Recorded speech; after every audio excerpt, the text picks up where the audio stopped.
Welcome. No. Okay. What if I just go... Hey, everybody. Yeah. What if I just go, Josh, we're back again. And you go, yes, we are, Justin. I like it.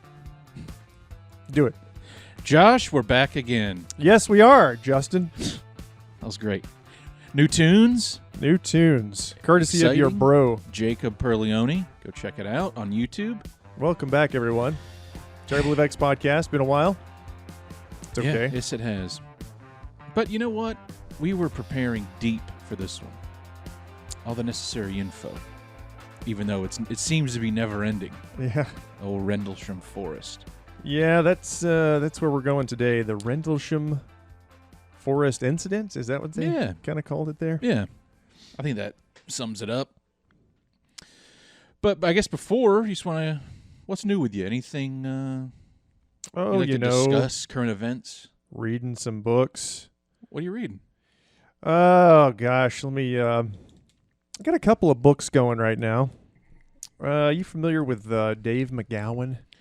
If you're listening to our podcast, and I hope you are out there, our program.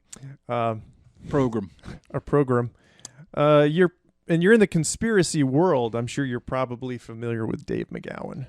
Are you, Justin, familiar with Dave McGowan? The name sounds familiar, but that very well may be Rose McGowan. So I'm not sure. But I'm sure you've brought him up to me before. But yeah, he's one of his more popular books is Program to Kill.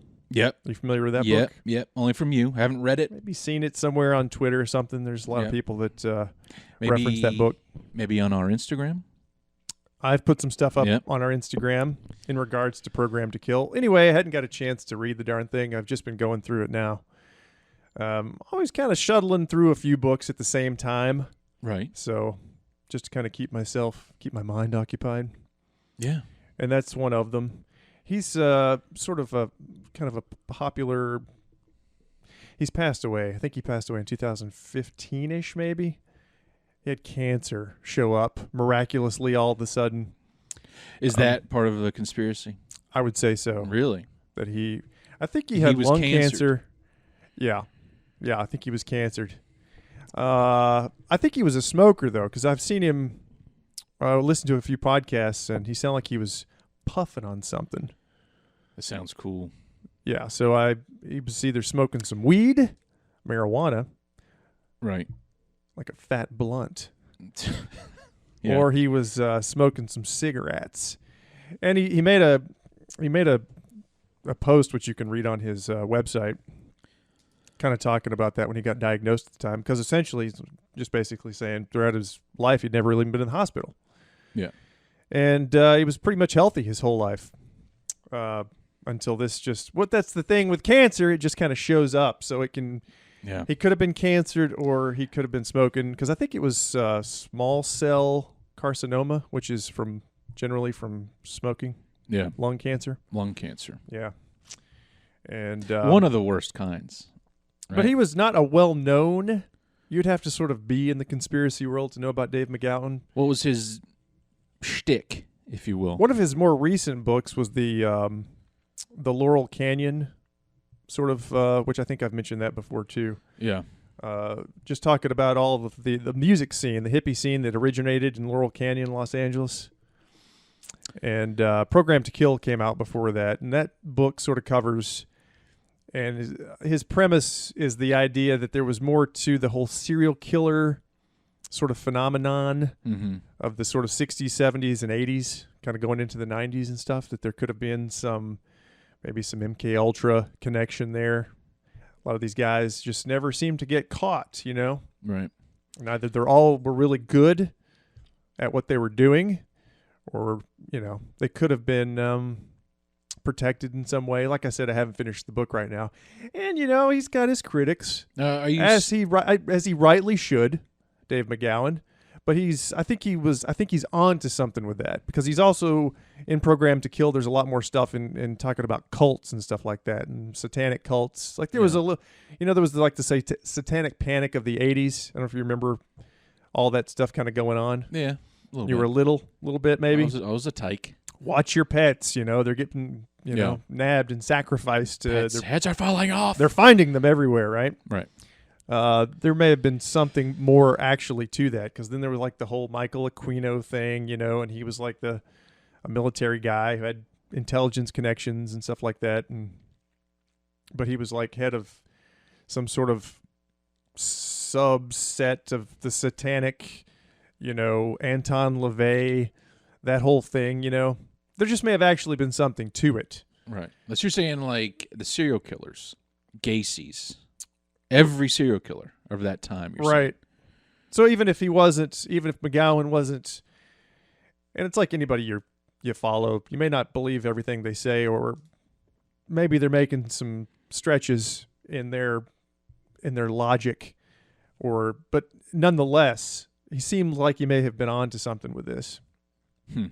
Not that you read a book and you're like they're trying to convince you or something. Like he's just providing the information, and that's kind of the stuff I enjoyed reading. Is this where they just sort of provide the information, you make your own, just putting it out there for you. Yeah, he notices a lot of the coincidences. A lot of the things that are similar in a lot of the killings. I think one of the things most recently, when he was the most recent chapter I was kind of going through there, it was a lot of them used 22 caliber pistols. Yeah.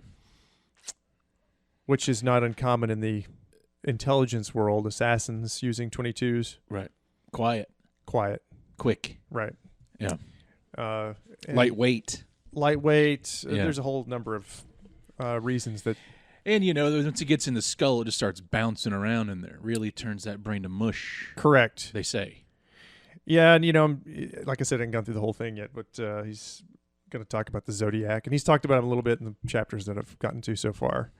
There's just more to the story, probably. And of course, if you're into the Zodiac killings in San Francisco and all that stuff, that would have certainly fallen into this category. Could have been more people involved in that one, too. Didn't they say that they recently, didn't something just recently happen with that? Like they found out who it might have been or decoded one of the codes or something like that? Yeah, one of the ciphers was, I believe, recently, maybe last year or the year before. Yeah. They figured it out. What did it say?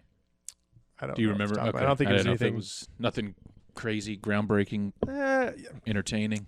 I don't think so. I don't think it was anything. And I think it's just a general consensus if it was actually solved or not. So who knows if that was actually I assume it to be. I mean, most of his ciphers, like the ones they did solve, the first one back, it was just like a simple substitution cipher. So I think it was a couple. But there's questions about all that stuff, though. So it's not like all. I think the people that even solved that one, the husband-wife couple, I had questions about those people. Like, who were they to solve this overnight, practically? Right. And now you got your internet sleuths kind of in the same thing. Like, who the hell are these people to even attempt it? Which is weird because they could have put and they did, and nothing was ever solved. His ciphers into computers and stuff, and how it could run through all of these variations and ways to solve it in 30 years. It never had 40 years, whatever, 50 years, until just recently. And I don't know if that was a group of people that did it. I just know that it was. It is crazy, that whole I think it was just more yammering, though. Was it? I think so. I'm not going to spend any time to look it up right now. Yeah, you should. Yeah. I mean, so anyway, a long time ago, Dave McGowan, Programmed to Kill. Right.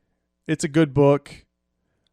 I don't know how many chapters, 7 or 8 chapters in so far. I think he's on to something. But he was also kind of well known for his moon hoax conspiracy. What's this? He's done quite a few podcasts where he talked about it. He also did a book, Wagon the Moon Doggy, or I don't know what the hell. I can't remember the title. I haven't read that one yet, but it's that was one of his earlier books too. I think his daughter runs his website now. Where he's still got a lot of articles on that website too. By the way, because he did a lot of writing. What's the moon thing? What's his moon prank? Whatever, we didn't land on the moon. Oh, just that. Okay. All right. Okay, I thought he had like a new. No, but he does post some interesting questions in some of his interviews. A lot of simple shit that not even overly complex things that people normally gravitate to when they're like trying to point out flaws in what they think is the hoax, looking at the footage. Yeah. But he's got other things that he talks about too, which is kind of interesting. One of which was like the fact that nobody else has gone since we went, right? Which is obviously a big one that people talk about.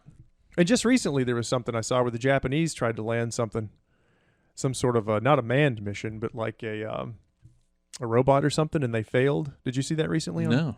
Yeah. Very recently? Yeah, within the past like week or two. Oh, Jesus. So no. Japan, 60 years on from our, Yeah. supposed landings that we just did every other, few months, crew after crew, with no issues whatsoever, except for the Apollo 13. Well, we all know that one. Where they supposedly, Supposedly. maybe they had to throw in a little drama to, maybe we're making this look too easy, guys. It is 250,000 miles away from the Earth, and we can just fly out there and back and make it look, Well, there's some slingshotting involved. Russia didn't do it, and they were ahead of us by every metric at the time. That's true. People like to point that out too, they were killing us. Yeah. Wasn't that the whole reason? Technologically speaking. Wasn't that the whole reason to get there? We got there, right? And then we haven't been back. We get there, and it's a whole lot of nothing. Why even bother going back? Why go there anyway? Nothing can be learned. Nothing else can be learned from it, well, right? at the first time I get it. First, to see if you can do it. I get that. All right. But why go back? It's like, all right, yeah. I guess What's the maybe that, because you're looking at something that happened 60 years ago, maybe we could learn more. Maybe they didn't have enough, or maybe it didn't happen. Or maybe the knowledge that they gained 60 years ago, ideally you could perhaps get more. Why go to Mars? Essentially, that could be the same thing too, right? A lifeless. Well, I think it's it's what people do. It's what humans do. We explore, brave new worlds. And I don't know. Somebody once said that space is the final frontier. So I think that's the whole beauty of it. It's infinite. I think I heard that once before. Some documentary, I think. So somebody said it. I forgot who it was, but yeah. But so anyway, he had that moon hoax. And you can find some of his interviews where he talks about that too. But so do you not think we landed on the moon at all ever, or the moon landing? I go back and forth on this. Yeah, and this has nothing to do with anybody else's. I mean, you think about the technology now. Either our technology and our capabilities were much further along than we are led to believe. Right. 60 years on from all of these things happening, we were much further advanced at that time.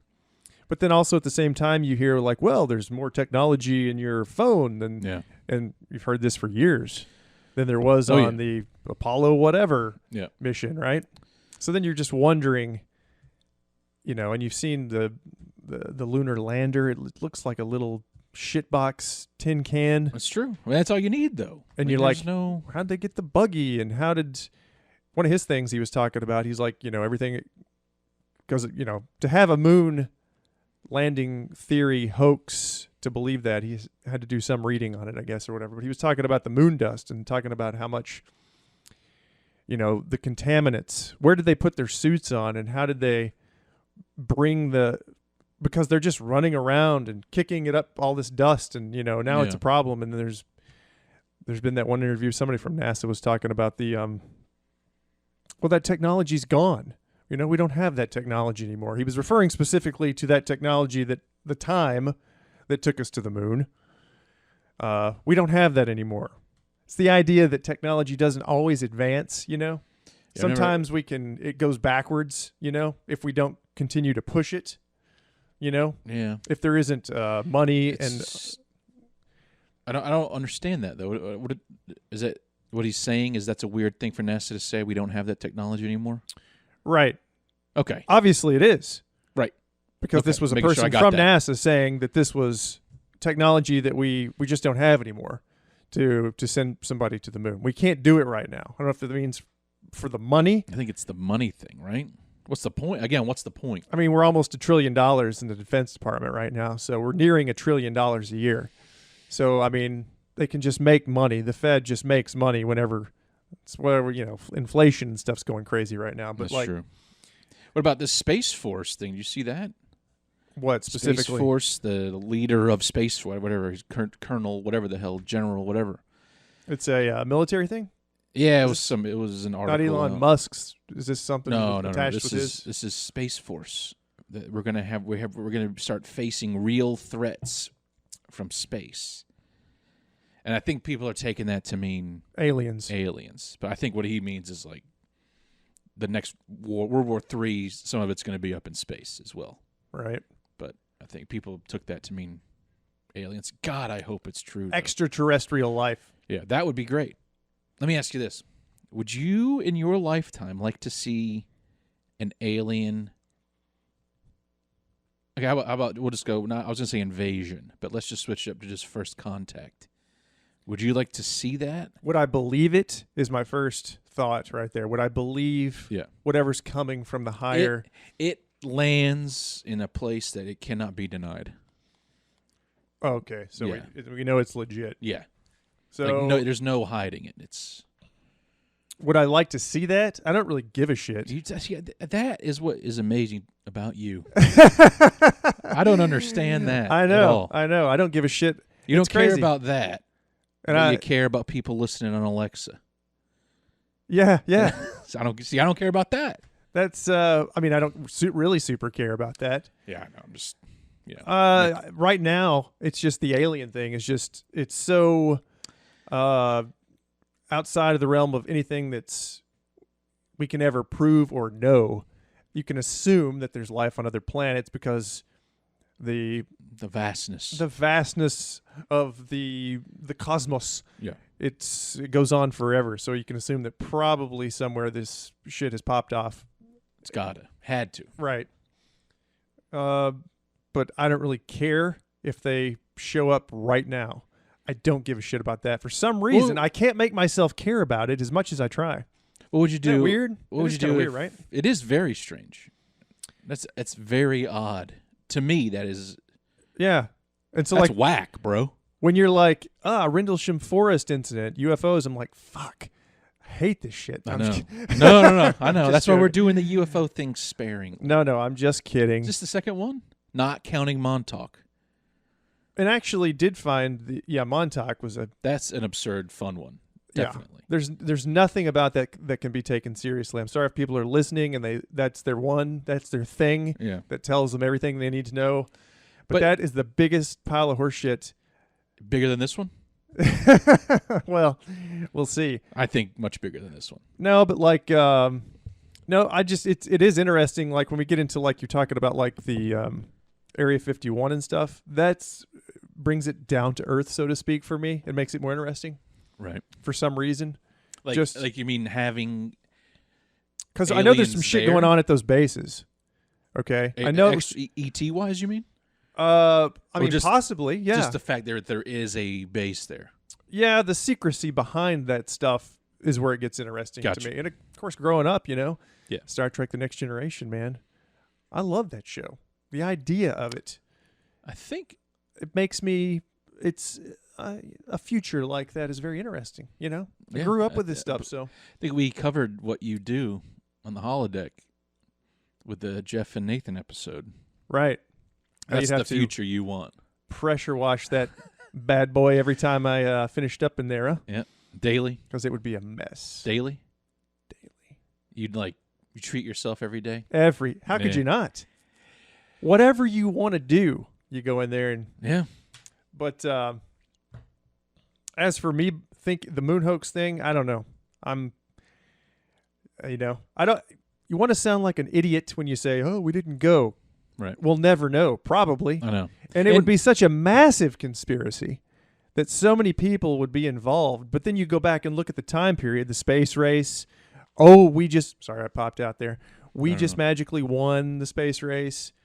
Nobody else has ever gone. Just recently, Japan, who's kind of knows a little about technology, tried to send an unmanned, spacecraft there, and they just failed 60 years later. Okay. It just goes to show you America's number one. Always. Because we also have curiosity on Mars. We do.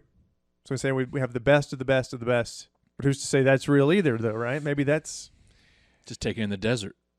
Yeah. All those pictures. Have you seen some of those coming back here late on the on the Reddits I follow? Right. Jeez. All kinds of images from Mars. Like, could this be a fin face of a spaceship? Yeah. in the rock? Yeah. Is this a statue of some kind? Some sort of a Yeah. And then you look at it, and then it's like this tall. It's like 2 inches tall. Like you see the zoomed in image, and you're like, oh my god, that's a huge when they pillar. show the full and image, like, and it's just yeah, it's just tiny. Yeah. all right. Have you ever heard the theory about the nuclear war on Mars? No. That's a whole theory, apparently. Conspiracy that there was a nuclear war that took place on Mars, And that's what why it's led to the planet being the way it is right now. and that's why we're here. Interesting. It is something. You know? The thing with those conspiracies, though, is that where are the records of that? Where are the records of what? Of humanity transitioning from Mars to Earth? How did those get lost? I say that, and then going back to the moon hoax, the original footage of all the moon landing stuff was lost. Yeah. Everything you see is always a copy of a copy. Nobody has the original footage, See, supposedly. There is enough there. I get why people don't think it's real. Because there's enough there to justify not believing another government agency. There's been enough in the past. I mean, people didn't believe it at the time even. But then also, like, you think about, like, when it was aired on TV, these little black and white, tiny little tube televisions, and there wasn't much footage that was shown, really. There wasn't much. Yeah. You know? And there's been many, many years to the footage that you can look at on YouTube and stuff like that. I mean, it's who knows? I know. And back then, when they aired it, it wasn't, there's no 4K to notice any imperfections. And they were communicating with them. I mean, there's so many things I don't know about the technology at the time, right? Right. So we know the internet or whatever was around before we ever got our hands on it in the mid to early 90s, before consumer-based internet was, launched or whatever. But it was around in the 70s, I think, and whatever its modern inception essentially was. Right, but it was been so technology with the governments and what they can do. I mean, the rocket program, all the Nazis they brought over, all that stuff. We don't fully know how advanced the technology was at that time, but there is definitely enough there to question whether or not it actually happened. I think, to sound like a total moron right now, I just think there's enough there for people to question it. If you look at all the different things. Yeah, it is weird when somebody that knows what they're talking about that, especially, gives you all these little nuggets. Like, why were their face, not one picture with their face shielded up? I get it. The sun was, I get it, but. And the temperature in the sun picture is like 250 degrees, right? It's like 250 degrees Fahrenheit, I think. Yeah. So I don't know how. It's super hot. And then when you go into the shade or it's super cold. So I don't understand. Surely their suits can't insulate from had some AC. 250 degrees. Yeah, I don't know. I don't know the reason behind that, but I'm sure a guy from NASA, Neil deGrasse Tyson, would be like, well, actually, you can't. I can't stand him, by the way. I hate him. He's kind of a dickhead. I've always said this. You ask him a question, and he goes, let me tell you why your question's wrong, and this is what you should have asked, and I'll answer that question. That's what he always does. I can't stand the guy. I like him, though. I started listening to his new book. When he first showed up on the scene, there was a lot of promise with him. Right. Just in the way he approached people's questions, when he did Q&As, when he spoke. I was thinking another Carl Sagan, right? Because he did, the Cosmos, the new Cosmos or whatever. Yeah. But then he slowly, I think, just his ego and stuff started to, get too, nurtured and fed more and more, and so now he's just, I don't know. I've not seen a single clip of him recently where he's not just running his mouth in a more humble way. Carl Sagan always, like, even when people brought up questions to him that he was going to respond harshly to if they talked about religion or something like that, which is completely fine and it's to be expected. He's a man of science. Right. But he always approached it in a much more, and I would challenge people to find some of these clips where he promoted knowledge and in a much more diplomatic way. We'll say it like that. He encouraged you to have questions. Questions are good. Not ask a question and ask it and make you feel like a dumbass. I know. Because Neil deGrasse Tyson, he does do that. Raked over the coals recently when he was talking about his him promoting vaccines, probably getting a paycheck from Pfizer or somebody. And we have come to see that these vaccines with COVID weren't exactly what they promised, and that people have had heart issues. They've had to begrudgingly admit that there have been many problems.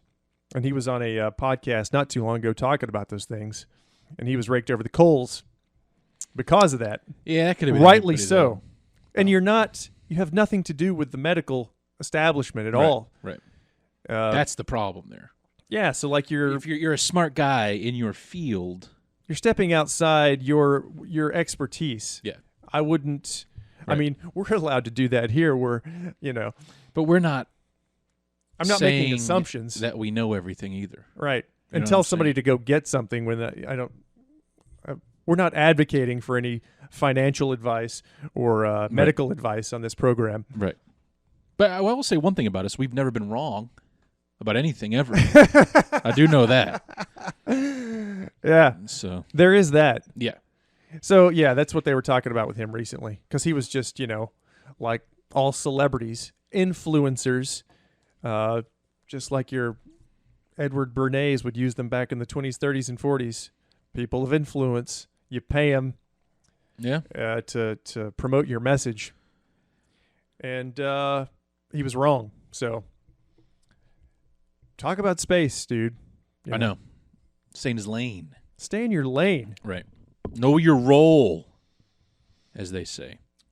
Yeah, so in one other book that I've been juggling here recently was the One Nation Under Blackmail, Whitney Webb's book. Yeah, you was doing the first volume, which is like 500 pages. I think that she had to do it in 2 volumes because it's like 1,000 pages, and it's fascinating.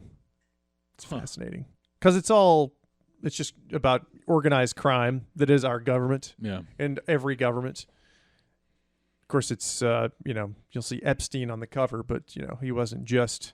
He's not the only one. And this shit didn't just start with him. You see what I'm... Right. So. I saw a video recently of some sailors, if you will. They snuck onto his island. Yeah. His abandoned island now. Looked pretty cool. I got to say, it probably was a heck of a time if you were there. You know what I mean? There was quite a few people there, too. Just for the parties, not anything nefarious. Underage hand jobs? I don't mean that. I don't mean that at all. Just hanging out. I saw Dustin Hoffman on that list. So it seemed like a cool party, probably. A lot of cool people. That's all it was. Unfortunately, it just got, all wrapped up with some other stuff. Yeah, I mean, she goes into that in the book. Of course, she's done a lot of reporting on him and his, I guess you'd say, his network of people. And if people are listening to our conspiracy-related podcasts, they would certainly probably know about her now because Jason introduced me to her 2016, 17, 18, somewhere in that neighborhood. Yeah. Completely unknown. She's just doing some articles for, I think it was Mint Press News. And, of course, now she's got her own thing going, and she's showing up everywhere now. So, like I said, she's been doing a lot of reporting on Epstein for many years, writing articles and stuff. And I guess the book is essentially a summation.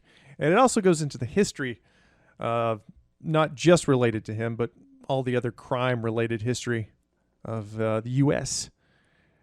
which I find fascinating because it tells you more about the real world that we sort of inhabit right now. Right. Which is why I'm not, looking forward to or expecting any sort of, extraterrestrial encounter.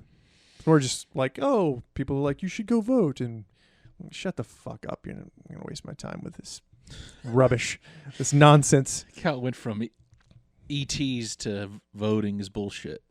In a split second. What our Dirty 30 is all about, which is going to be a little longer today. That's true. It's already a 30. Yeah. I love it. So that's okay, though. Yeah, I'm fine with it. No. Often? It's been months since we've done one, so we're allowed to. There's been so much happen. Every time we do one, there's just been so many things going on in the world, Stuff we don't even, it just passes us by. We're not one of those podcasts that talks about things. Well, I have a couple of things here I'm going to talk about in a minute, I guess, maybe that are current-ish.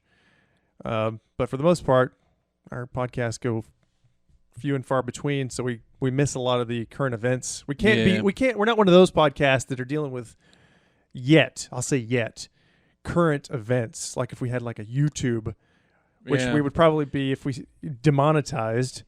If we were to ever go that route. You think so? Or we could start making some Skrilla, some Jack. Oh, I got you. And be, because, there's some money spent on our little operation here. Yeah, but. I know it's minuscule, however, and our motivations remain pure, but I don't want to just be chasing the almighty dollar, but, you know. You're not just doing this for the love of the game? Right now, it's for the love of the game. Right. But, you always, in spurts anyway, want to think in terms of growing it and making it more than it is. Right. Because that pushes us as a team in this podcast world, Right. of which there are many. There's a lot. Yeah. There are a ton. And a lot of them do suck. Yeah, a lot of them suck. It's really, it's... Even if it's like well-known actors and stuff that have started a podcast. Yeah. They're some of the worst. Yeah. Like that Obama, Bruce Springsteen one. Did you listen to that one? Good God, no, man. Whew. It was rough. I listened to it on a drive to Florida. Speaking of Obama. Uh-oh. Can I transition real quick and just give you this little fun fact? Yeah. I love fun facts. Which you may or may not know. So you were saying, what were you going to say? I just listened to that on the way down to Florida. I listened to the whole thing. Him and what the Bruce hell is it about? Talking about just living in America, man. Just talking? Yeah. Fatherhood. Blah, blah, blah. Yeah, just, I don't think he actually raises his kids. You get that kind of money, you don't actually raise or see your children, probably. Well, if you listen to both of them talk. Oh, if they tell the story. They definitely do. But, I guess the problem with that is they're not podcasters, radio show hosts. One's a rock star and has been his whole life, and the other one is a lawyer turned president. Propped up by billionaires. Let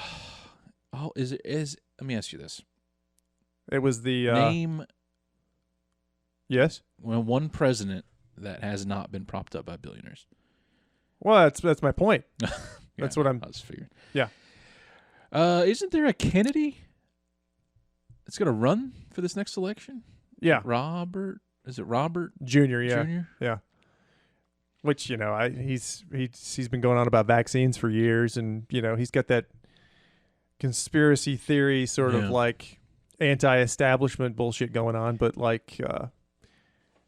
it could be fun. I'm just looking forward to... Honestly, I'm not... I don't know what to make of that. either. If he's like legit, right? If he's on this side of things, looking in, he's a Kennedy. But I don't know. I don't know what to make of that.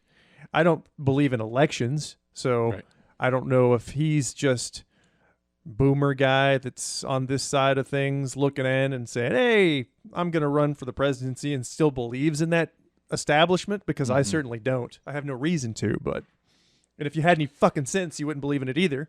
I'm just saying. Are you excited about watching Trump again? Before we transition to Trump, I need to get this Obama thing out real fast. Sorry. Have you ever heard the name Stanley Armour Dunham? Has that name ever come across here? No. Okay. No. That is Barack Obama's maternal grandfather. That's his mother's father.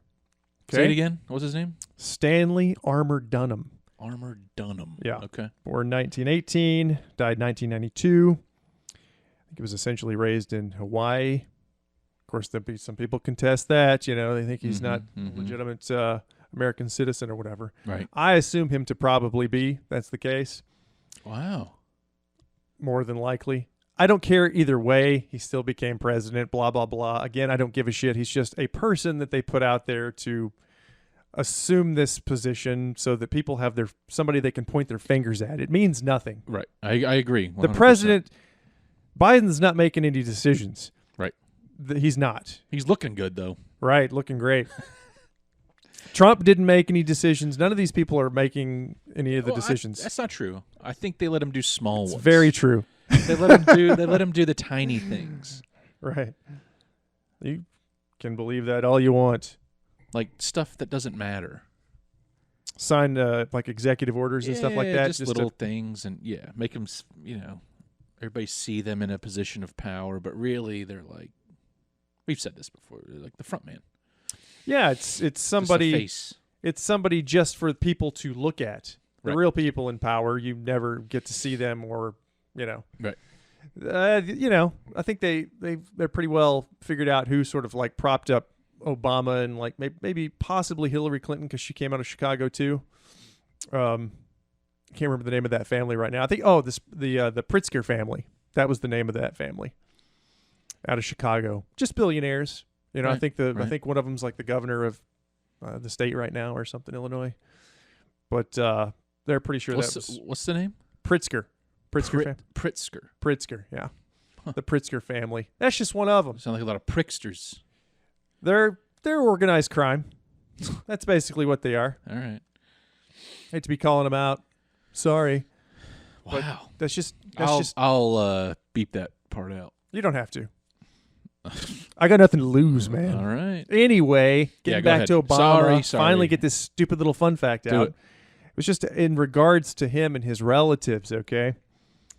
Blah, blah, blah, blah, blah, going through here. This is just on the wiki page. I don't know why I didn't know this. I should have.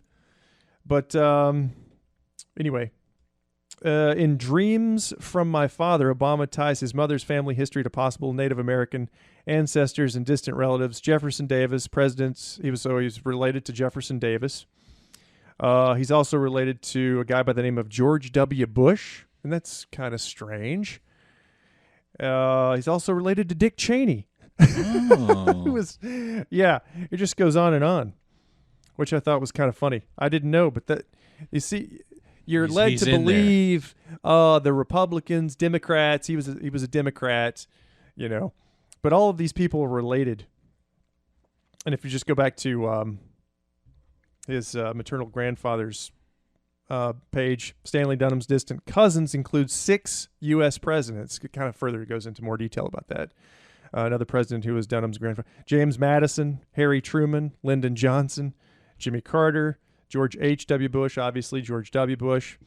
All of these people were cousins. They're all related, which is a little odd. You think all these people have been presidents and they're all related somehow, Right. even if distantly related. And of course, Dick Cheney's in there, but then in the other one down here is Wild Bill Hickok was a 6th cousin. And this is again just on the wiki page, but I just for whatever reason it just never come across my radar that Barack Obama is related to all of these people. So That is interesting. That's fucking interesting. That's fucking interesting, man. It's a little strange. Wow.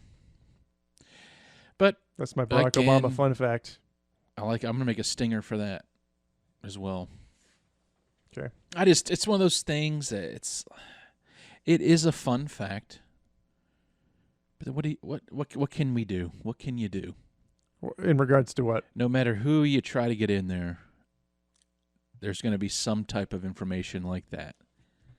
He, she, they're part of the same corrupt group. Yes, You know that's what I'm true. Yeah, it's true. Yeah. That's what it is. Yeah, well, all right then. All right, on to the next Dirty 30 topic. The Cosmic Summit drama, which I've been sending you this past week. Yeah. Who knows? May have got some listeners that may have got. Was it this weekend that thing was happening? This weekend? I don't remember. You sent me those videos while I was deep in Something else? Yeah. What? We all want to know. I had to use DuckDuckGo to look for it, if that means anything to anybody. I was watching Porno Joke. DuckDuckGo is one of those server browsers that you can just Supposedly. Yeah. But it's just I just like it on my phone. It's blip, erased. Yeah. Quick and easy. No, you sent me like last night. You sent me some of those videos, I believe, right? No. What was that? But it was last week. Just off and on. Oh. No, what did you send me last night? I don't recall. Yeah. Oh man. Good God. The Unarius. Unarius. The yeah, Unarius. I got confused there. Yeah. I have brought that cult. Excuse me. That religious group up before. Yeah. Here. They're so nice. I've seen so many people go to their. You normally can't just like walk into a Scientology place and get an open interview with any of the main people that are involved with Scientology. Right. Which, by the way, I just saw this morning. Scientology is going to have its own network, its own TV network, its own channel. That's pretty awesome. And I looked at their YouTube. They've got a bunch of the programming there and promotional stuff on that already. Yeah. That is the... Who's on it? Anybody notable? No, but it's made to look like, there's some really kick-ass shots of them grabbing the little hand nodes, getting cleared. Yeah. Some incredible cinematography in their productions. Of course, they're an extremely wealthy... I was just going to say, they got... landowners, man. They own tons of land, got a cruise ship. Shit. Fuck yeah. Did you know that? I didn't. But It's called the Free Winds or the something like that. That's awesome. Got their own cruise ship. And they're going to have their own, and you need to watch these later, and I encourage our listeners to check some of these out. Go to the Scientology YouTube page and watch some of their... It's amazing. I'm surprised they don't have a network already or haven't had one already. Like their own... Yeah. But this is going to be like... I don't know if it's going to be like a streaming service, I guess, just like everything is now. Damn. So like an actual channel, like a Scientology channel where you can tune in. I'm going to have to check that out. I'll subscribe for a month just to see what it's all about. I would say they would put a good portion of the stuff up on their YouTube channel too. I mean, it appears as if they have already. So well, I would like to support the cause with my monthly payment. Right. So. Well, that's what they want you to do. Right. And like one of them was, obviously they had Miscavige, the guy that's in charge of it right now, that little prick. Yeah. Oh, I think his wife is still gone. I don't know, like his wife disappeared. Have you seen anything about that where she like... No. People have been looking for his wife for years. Like they don't know what the hell happened to her. I don't want to talk too disparagingly about the Scientology people because they'll come after us. And everybody knows they'll come after you if you start saying bad things about them. I loved Top Gun Maverick. So that's all the... Yeah. Old Tommy Cruise, huh? Yeah. That nutball. But, he can make a hell of a movie. I mean, I went into that. Have you seen it? I don't want to sidetrack this. I've seen bits and pieces of it. Good. It doesn't matter. It got rave reviews, and I loved it. It kicks ass. It was like old school movie. It was. I really enjoyed it. But they have their own network now. Anyway, is that going to be on it? What's that? Will that be on it? Will Tom Cruise's catalog and John Travolta's catalog? I'm sure they will play. Be on it. Leah Remini's won't. No, I wouldn't think so. Yeah, no, Saved by the Bell. King of Queens. On there. I'll stay on Peacock. I don't even know if it's going to be like an internet thing but I did see the commercial on television, on cable. So that would lead me to believe that it's actually coming to just like a normal cable. So they're out. They are out. Yeah, that's great. They can't be stopped. They have a huge presence in all over the world too. L. Ron Hubbard's tech apparently is to get you where you need to be. Get those thetans out of your... Yeah. Get to the higher echelons. Man, Well, I'm all for it. If it gets a little bit bigger, I'm in. What about Unarius, though? That just looked like a great time, except for the one you sent me where I don't know who it was, the woman lead, which the leader walked out after the fanfare, the older lady, little trumpets. Oh no, the today the current spokeswoman or whoever it was, but it was like this. There was 3 guys, maybe women, with those little trumpets, and they dun dun dun, dun and then right. No music, nothing else, and she was slowly walking. You could hear like her, like lapel mic, like she's walking out there in silence because nobody was standing. Nobody there was there at the reception of this. Yeah, and I think they do that once a year. That's awesome, though. That whole thing. It's the recognition of like the. I'm not a Unarius expert here, but it's like recognition of the 30-something, 33, 37 planets that have life or are part of the Confederation, and they represent them. Did you watch the whole thing? They each one come out and they... No, I didn't watch the whole thing. Well, you're supposed to have watched the whole thing. I know. I still have it on my phone. Don't worry. Anyway, did you see the part where they all come out and they each person represents one of the planets, the known... Yeah. Or, like I said, part of this confederation of planets that have known, yeah. And what's interesting about the Unarius, if you would look it up on like Wikipedia or something like that, it's a space cult, okay. And a lot of these, even like Scientology, these came around about the same time, and they all have a same sort of similarities to them, okay. In a lot of ways. Okay. So L. Ron Hubbard was pulling all this shit out of his ass at about the same time this couple was coming up with the Unarius religion. Yeah. It seems very sexual. Well, that's always the cults, lots of those cults is always about the leader banging. Right. The old woman, it's like, she's getting railed by these new recruits or whatever. It's got to be great. It's the one you saw in the video or the original? The original. Right. Yeah. Her husband passed away, I guess, and she kept it going. Yeah. Or he was called to the higher levels of whatever it was. Up. Yeah. Yeah. But I don't know. Is it wrong to think that being a cult leader would rule? Heaven's Gate, that's a space cult too. There's a whole category of these, and they're fascinating. Again, using the word, I'm not labeling a cult loosely here, okay? That's just what they say. Should we ever get one of the fine people, the Unarius religion, on our podcast at some point to talk to them, they seem to be pretty inviting. That would be awesome to talk to, because people just go into their home base in San Diego and they just walk right in and start talking to them, and they have no problems. Whereas a Scientology place, you can't just go in there and talk to anybody. No. I think that's what we need to work on for our next interview. Talk to some Unarius folks? Yep. Yep. I have a lot of questions. Where do I sign up, for one? Yeah. I want to get on that spaceship. And the interesting thing about when they show up, when we have matured enough, because I've watched a lot of Unarius videos, when they show up, I guess they've purchased some land somewhere in Southern California.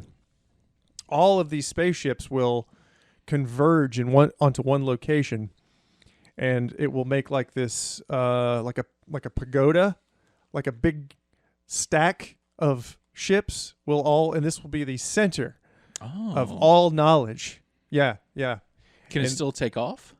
I'm loosely describing what they've talked about, and I don't know it as well as someone that's obviously in this religion. Right.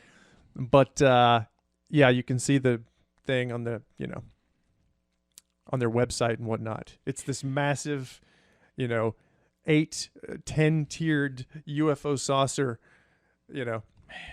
Yeah. And this will be the center of all knowledge. Everyone will converge on this location to learn the secrets of the universe. I love it. It sounds exciting. It really does. And that's what I want to know. Once they're all connected, like some transformer UFO, is it like a generation ship and we all take off and just you live amongst the stars in one giant ship made of little ones? I hope so. That's what I want. And they seem to be one of the nicer Heaven's Gate, that made the men neuter themselves and Right. take poison and die. It's no fun. That didn't seem to be the way, Yeah. See, But they were all prepared to do that very thing, and I think they all did. I know. It's they all got the ridiculous. same haircuts. They put on the same little track suits with the little tennis shoes. I like that. I do like the conformity. It leaves all the decision making out. Yeah, you don't have to think about what am I going to wear, how am I going to get my hair cut. It's like a Catholic school uniform. Yeah, it's just done for you. A uniform. Right. Costume. And I guess everybody has to give their money to the leader, which is ultimately, as he or she would sell it as them, it's going to the cause. Right. It's going into their pockets. Which is yachts. Right. Fun stuff for them. The New Age thing is pretty popular right now. I don't know if you've kind of noticed that. The New Age thing has really kind of taken off.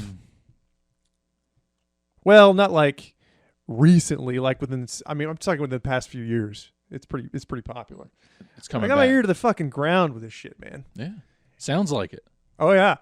I never heard of Unarius or whatever it is until last night. I probably talked about it at some point in our Maybe. yammering. Yeah. But, yeah.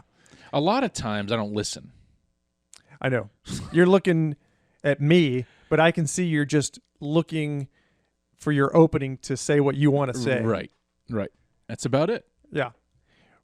And I think that's probably you're looking for because we're both trying to be funny here, right? We're both trying to be informative, funny, combination of the two. Yeah. So we're not. Maybe it's going to take another 20 episodes before we're really having a real conversation here, Because there's things I want to say, there's things you want to say. I want to try and get them in, but make it fluid for the listener. Right. Flow smoothly from one topic to the next. I don't know if people really enjoy this funny 20, dirty 30. In this case, I think we're coming up on a power hour. So I don't know if people like it or hate it. We'll go another few minutes. I just had a few things that I wanted to talk about. That's fine, though, but because we don't... Let me just say this. At first, though, you seem to be more comfortable wanting to go this route with this podcast, and I sort of wanted to stick with a sort of regimented, have the information, go... And I've gotten more comfortable with having a few topics and getting a longer sort of like just let the people get to know us. Right. And I do like that. I'm a fan of that. And like what we did last episode with a break in between. Yeah. I like that. Which there's going to be with this one too, right? Yes. Okay. More Jacob Perleone music. But we didn't really talk about the Cosmic Summit thing. I was trying to... I'm sorry. Go ahead. No. It was just that I don't know if people had seen that possibly, or because this was a pretty popular event. It was happening in Asheville, which is a few hours away from us. Not far. One of the guys, I guess the guy that actually created this little cosmic, and there's a lot of these things where these people go and speak. I think what's the guy's name? Jimmy Corsetti and Graham Hancock. You familiar with Graham Hancock? I do know that. Bright Insight. He's one of the guys that's got that channel on YouTube. He's been on Joe Rogan and stuff talking about ancient mysteries and stuff like that. Yeah. I think that's the majority of what was happening here.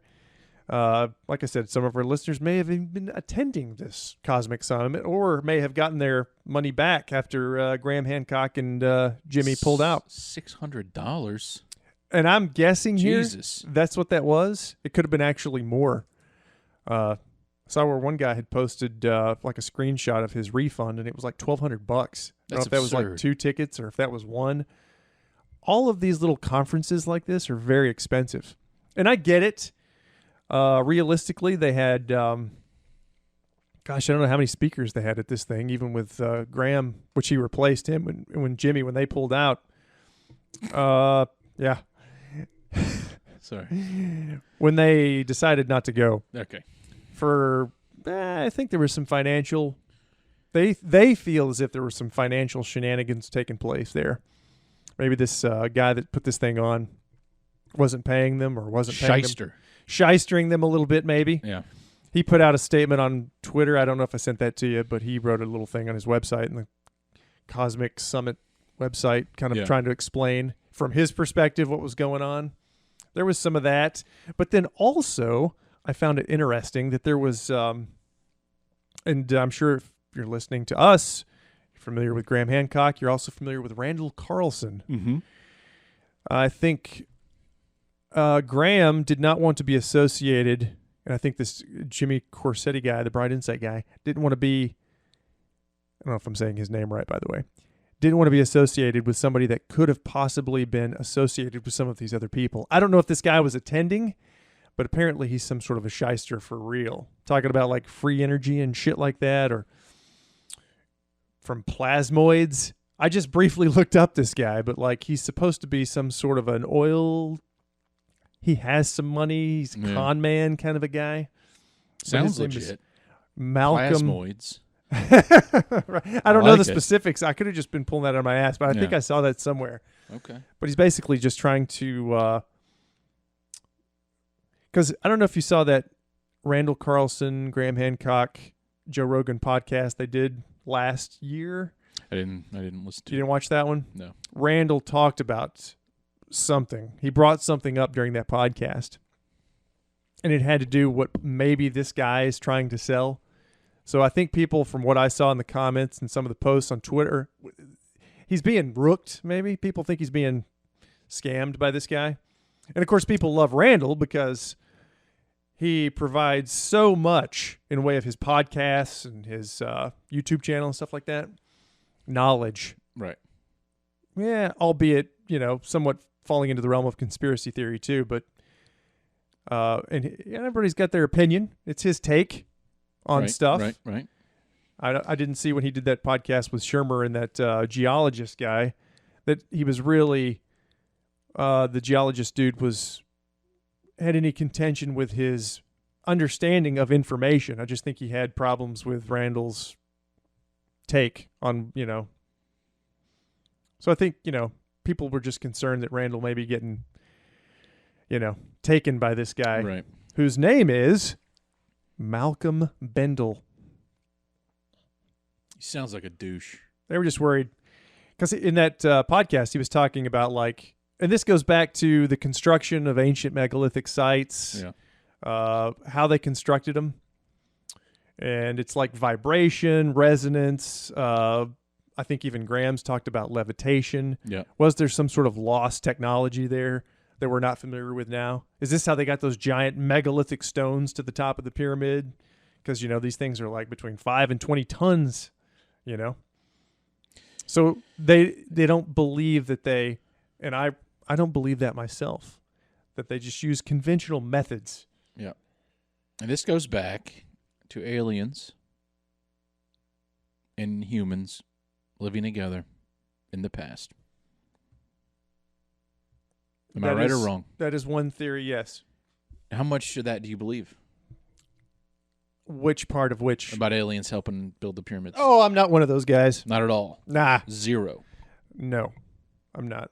Okay. What about all the ancient art that shows what looks to be UFOs in the sky? It could be taken any number of ways. Right. I'm not saying that that's not what happened. Right. But I'm simply saying that that's not where I tend to lean with what I've seen and, I got you. read. And just believe, I guess you'd say. That's not what I tend to believe. I know Graham Hancock's not an alien guy. He thinks that there's been enough time, I guess, in humanity to have evolved to a certain point where we could have developed technologies and then a natural disaster, and he's going to that whole thing. The Younger Dryas impact. Things could have got wiped out.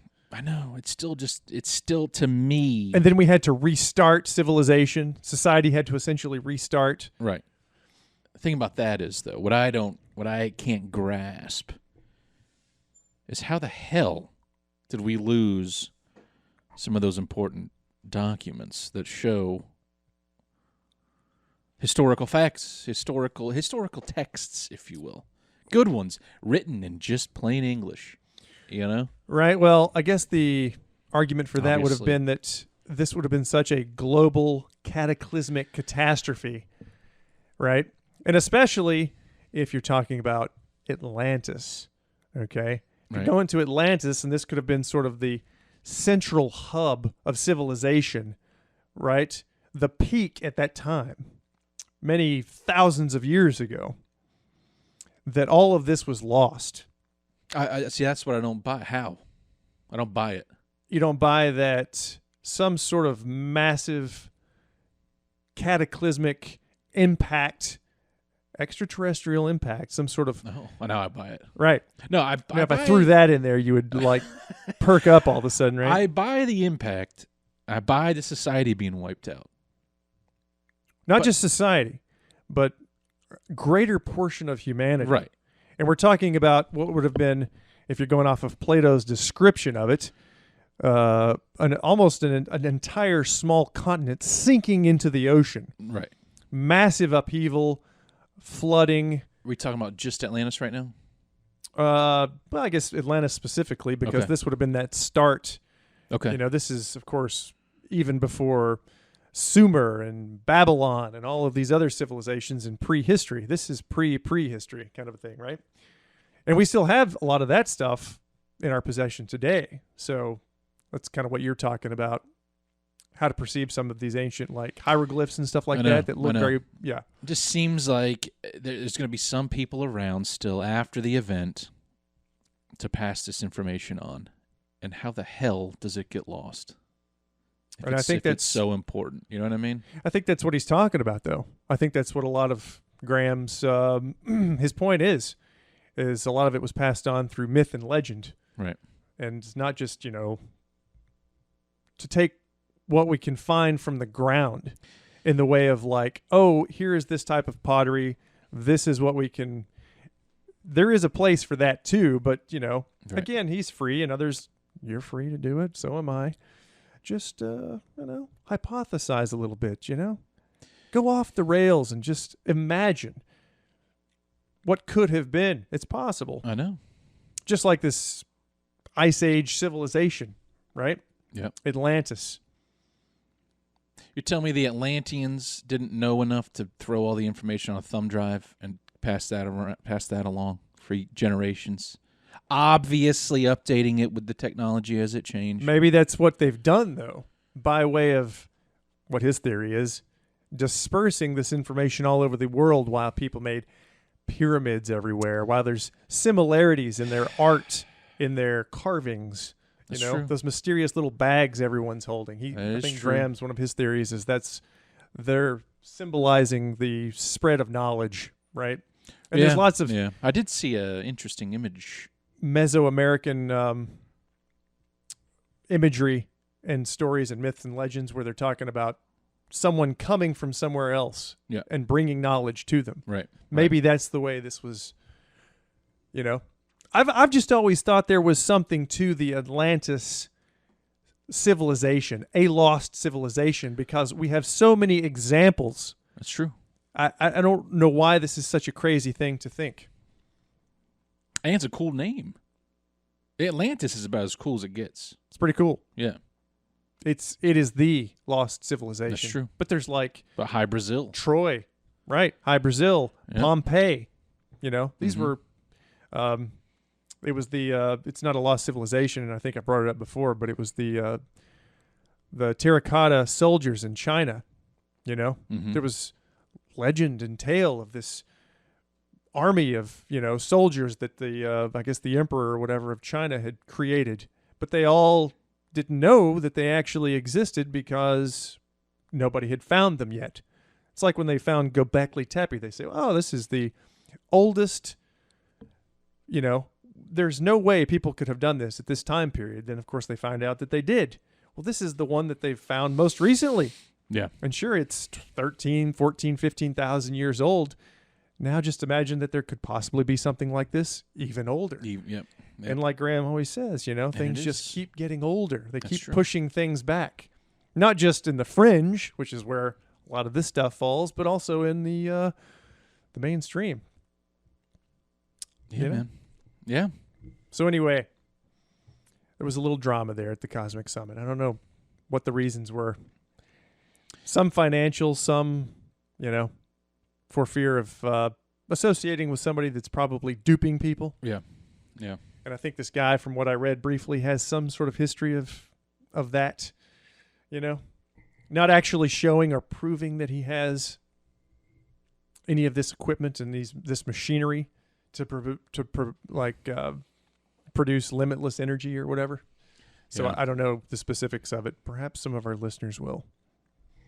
Yeah, leave a comment with that information, please. Where? It's like on the YouTube channel. Yeah, YouTube, iTunes, Or just say hi. terriblyvexed.com. Yeah. There you go. Twitter, not Twitter. I started a Twitter again, but I don't use it. Again, I hate Twitter. I just use it to read. Yeah. We're not very Instagram. active as a podcast on Twitter. However, No. a lot of people are. And it would probably be a good idea to do that. Some would say.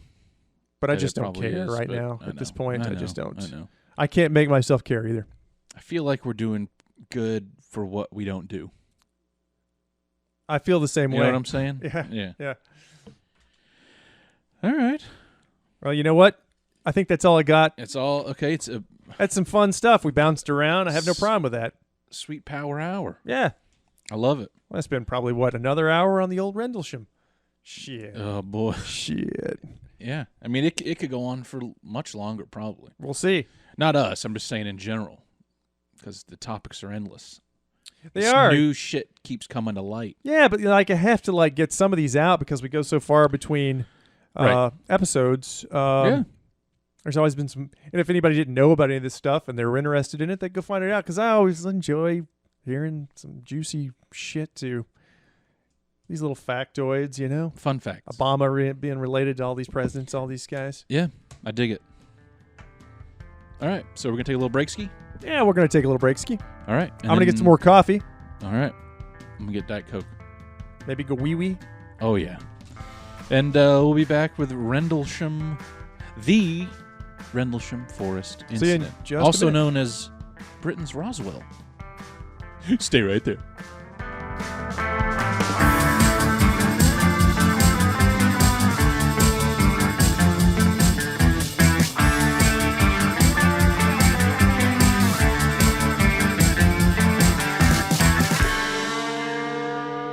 Hey, welcome back, everybody. Back again. Hope you enjoyed that little break there. That's for us, wasn't? It was all right. We had some fun. Yeah.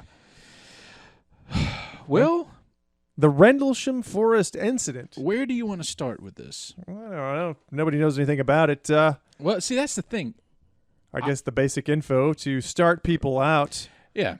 A lot of this, though, a lot of people do know, apparently. Because when I said you want to do a UFO alien episode, you said sure. Yeah. And I just randomly picked Rendlesham, a popular one that I didn't really know a lot about until I started looking into it, and I did know a little bit about it. But apparently it's one of, if not the best documented UFO encounters. And called it the Roswell, England. Britain's Roswell. So that would imply that it's a very well-known Very well known. incident that took place over there. Yes. And in 1980, so fairly recently. Yeah, more current. Yeah. More documentation. More first-hand account, obviously. And evidence, like audio. There's this 18-minute audio tape recorded on the evening by a lieutenant colonel. He's a colonel in the United States Air Force. Which I listened to some of it. Yeah. Yeah, you can find some. Yeah, online. Yep. It's not bad. And I think I'm gonna include it at the end of this. If somebody hasn't heard it and wants to. Yeah. When we're done, it's just 18 minutes of the actual radio transmissions from Lieutenant Colonel Halt's cassette recorder that he always carried with him, apparently, because he was just like that. He was that kind of a guy. The audio recording thing, wonder, it's like, but nice if they'd had a video camera. Yeah. Because now you have an audio tape, they could just be saying anything and I know. making shit up I as know. they're walking through the woods or walking in a parking lot somewhere. So There is that. That was my first thought. It's like, oh man, it's an audio tape. I know. But I have heard rumors that there was a camera involved, and one of the men involved has a roll of film, and during the debriefing, he didn't mention that to his superiors because he didn't. There's a lot of things they don't mention Didn't want to it their get superiors. confiscated or Fear for their career, embarrassment, stuff like that. They say it's kind of weird.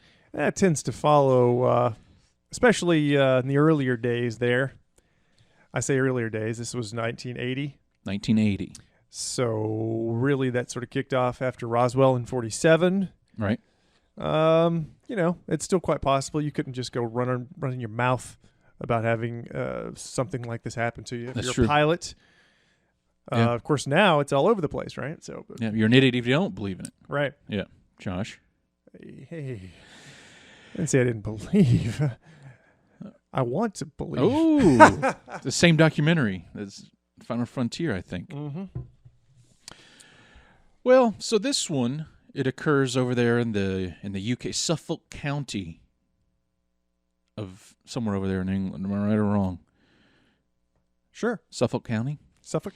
Yeah, it was Suffolk? two Royal Air Force bases that were under United States Air Force control. I think they said, what is it, in everything but name, they were United States Air Force bases, run by United States Air Force, everything, And they were RAF, Royal Air Force, Bentwaters and Woodbridge. And in between the two of them, they're very close, a couple hundred yards apart. In between the two is about 6 square miles of this forest, kind of around the bases too. Rendlesham Forest. Right? Yeah. Pine Forest, Corsican pines, if you want to, get exact here. But from what I heard, It's a nice detail to include. Yeah, from what I heard, it was like a forest. They would plant it, cut it down, plant it, cut Harvest, it down, harvest. plant, yeah. But what you said, you heard different. That some of it just got knocked down in a storm and they replanted. Yeah, that there was some sort of storm that came around in like 87 or something like that. And that was from the book, which I will provide you the name of. This was during my research, Encounter in the Rendlesham Forest by Nick Pope. Yeah. And I guess John Burroughs and Jim Penniston were Yeah, there. They were there.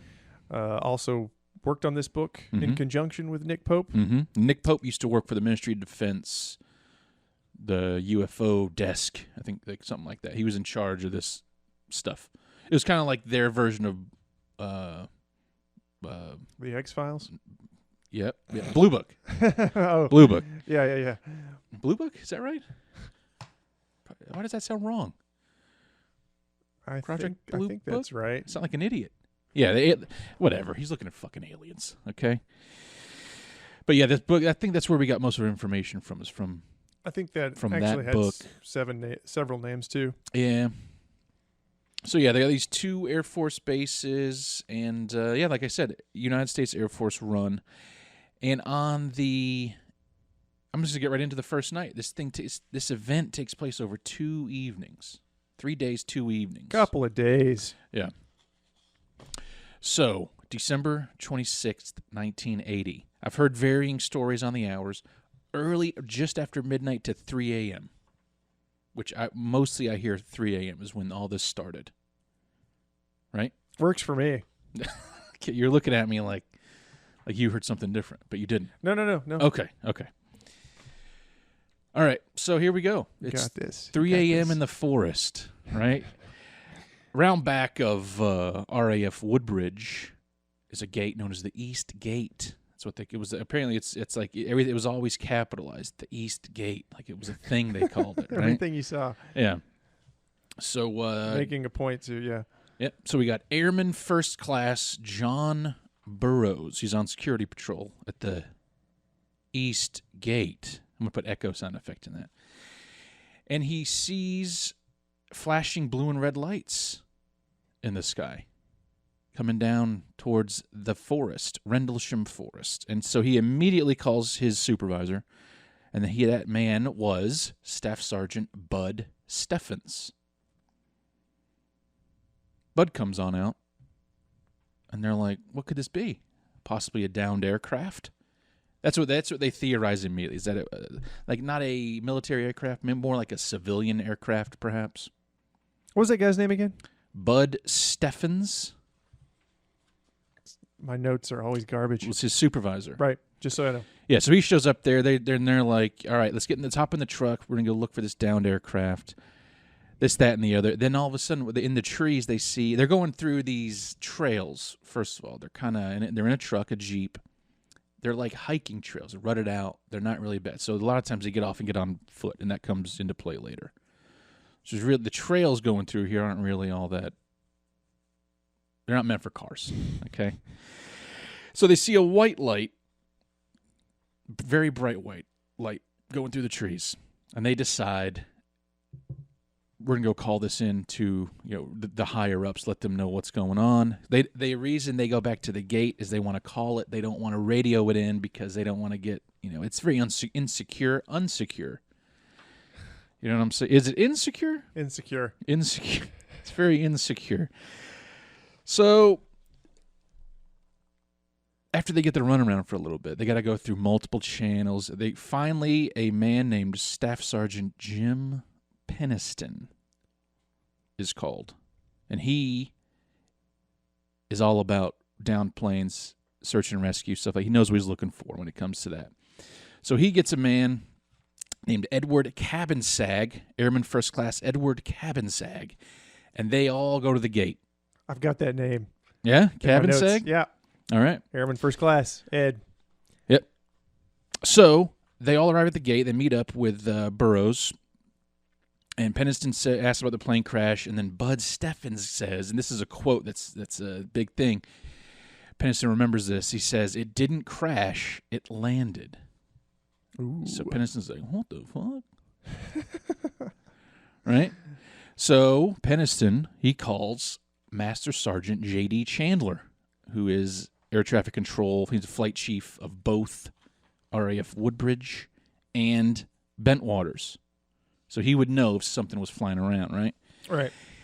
He doesn't know of anything up in the air. So he calls around to some neighboring, further away bases, and Heathrow Airport in London. He even gets in touch with them, air traffic control. And from what I read, which this part is iffy, some say this isn't true, and some say that the only piece of information that he got from Heathrow was that they tracked a bogey in the area of RAF Woodbridge and Bentwaters, and it disappeared directly over Woodbridge 15 minutes before he called, which is fishy, which means they saw something on radar crash at Woodbridge, which is where they are, looking at all these lights, and they're like, what the heck?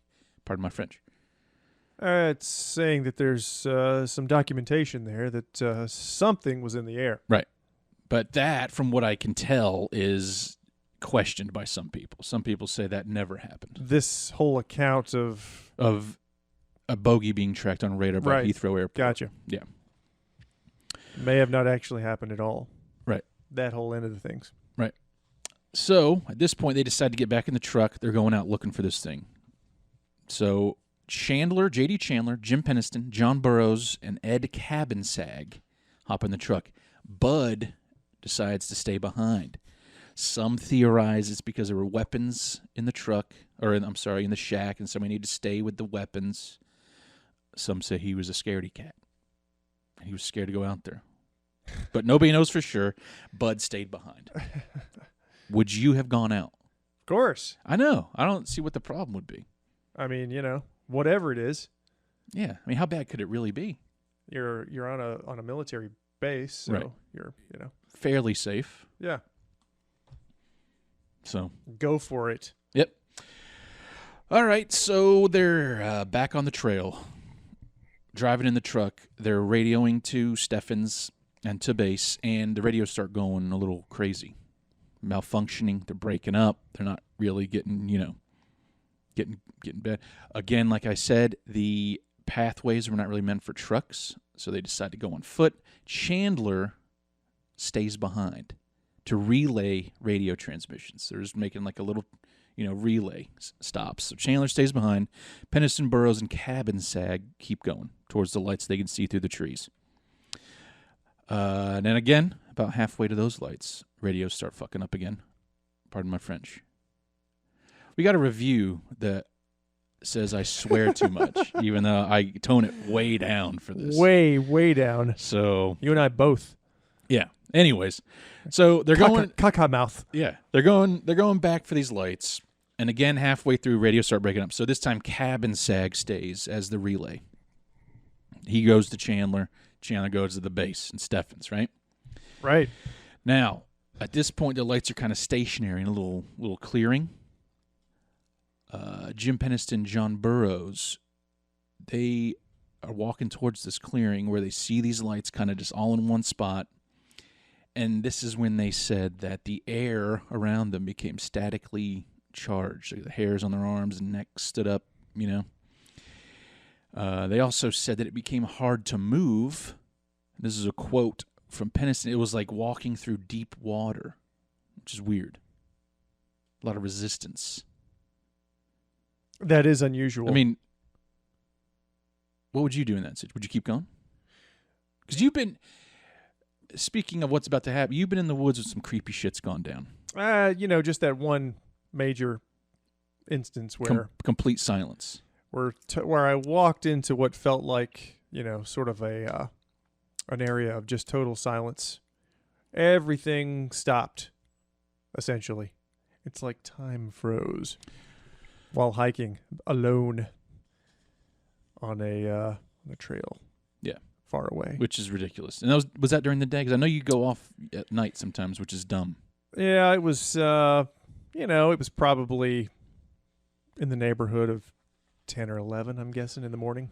All right, so that's not too bad. But it was foggy, and there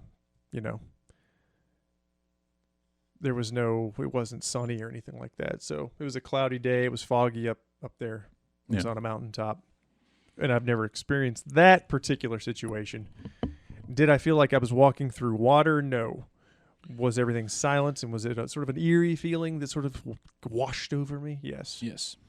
And I walked into it, and then I walked out of it. So. Okay. So there was definitely a defined area where you in and out of it. As best as I could tell, yeah. Okay. All right. So they're having trouble walking. They come to this clearing. And they see it's like this bright white light, an orb, kind of just sitting there in the clearing. And all of a sudden, completely silent, just massive explosion of light, bright white light. They hit the dirt, right, thinking debris is going to come at them, whatnot. Nothing happens, just bright light. So Peniston, he gets up, he looks over, he sees Burroughs standing there, just in a beam of light. From above, he said, but there was nothing above him, which is odd. Right? You know what I'm saying? Yeah. It's all getting pretty strange. Yep. This isn't a normal everyday occurrence. Right. So then he's like Johnny, he calls him, and nothing. Burroughs is just like kind of like just zonked out. He's not making sounds. He's just not frozen. Yeah, he's not saying anything. He didn't look scared. Doesn't look hurt. He's just sitting there, like a lump on a log. You know that expression. So Peniston, then he's like, "What the heck?" And he looks over at the clearing. Black, triangular craft sitting there, right in the middle of it. It's either hovering or standing on legs. He doesn't quite know.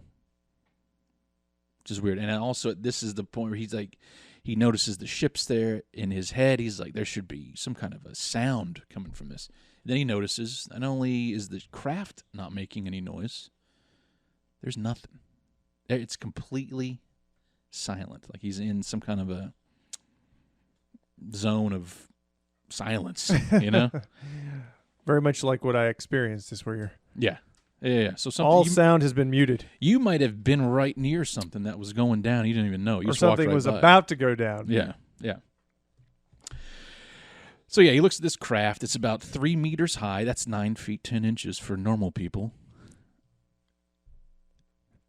and 3 meters wide at the base of the triangle. On the sides of it, it's a bank of blue lights, and on the top of it, one bright white light. And there's pictures of like actually. Have you seen the images of what this craft supposedly looked like? The recreation of it. I don't think I did. It looks like something from a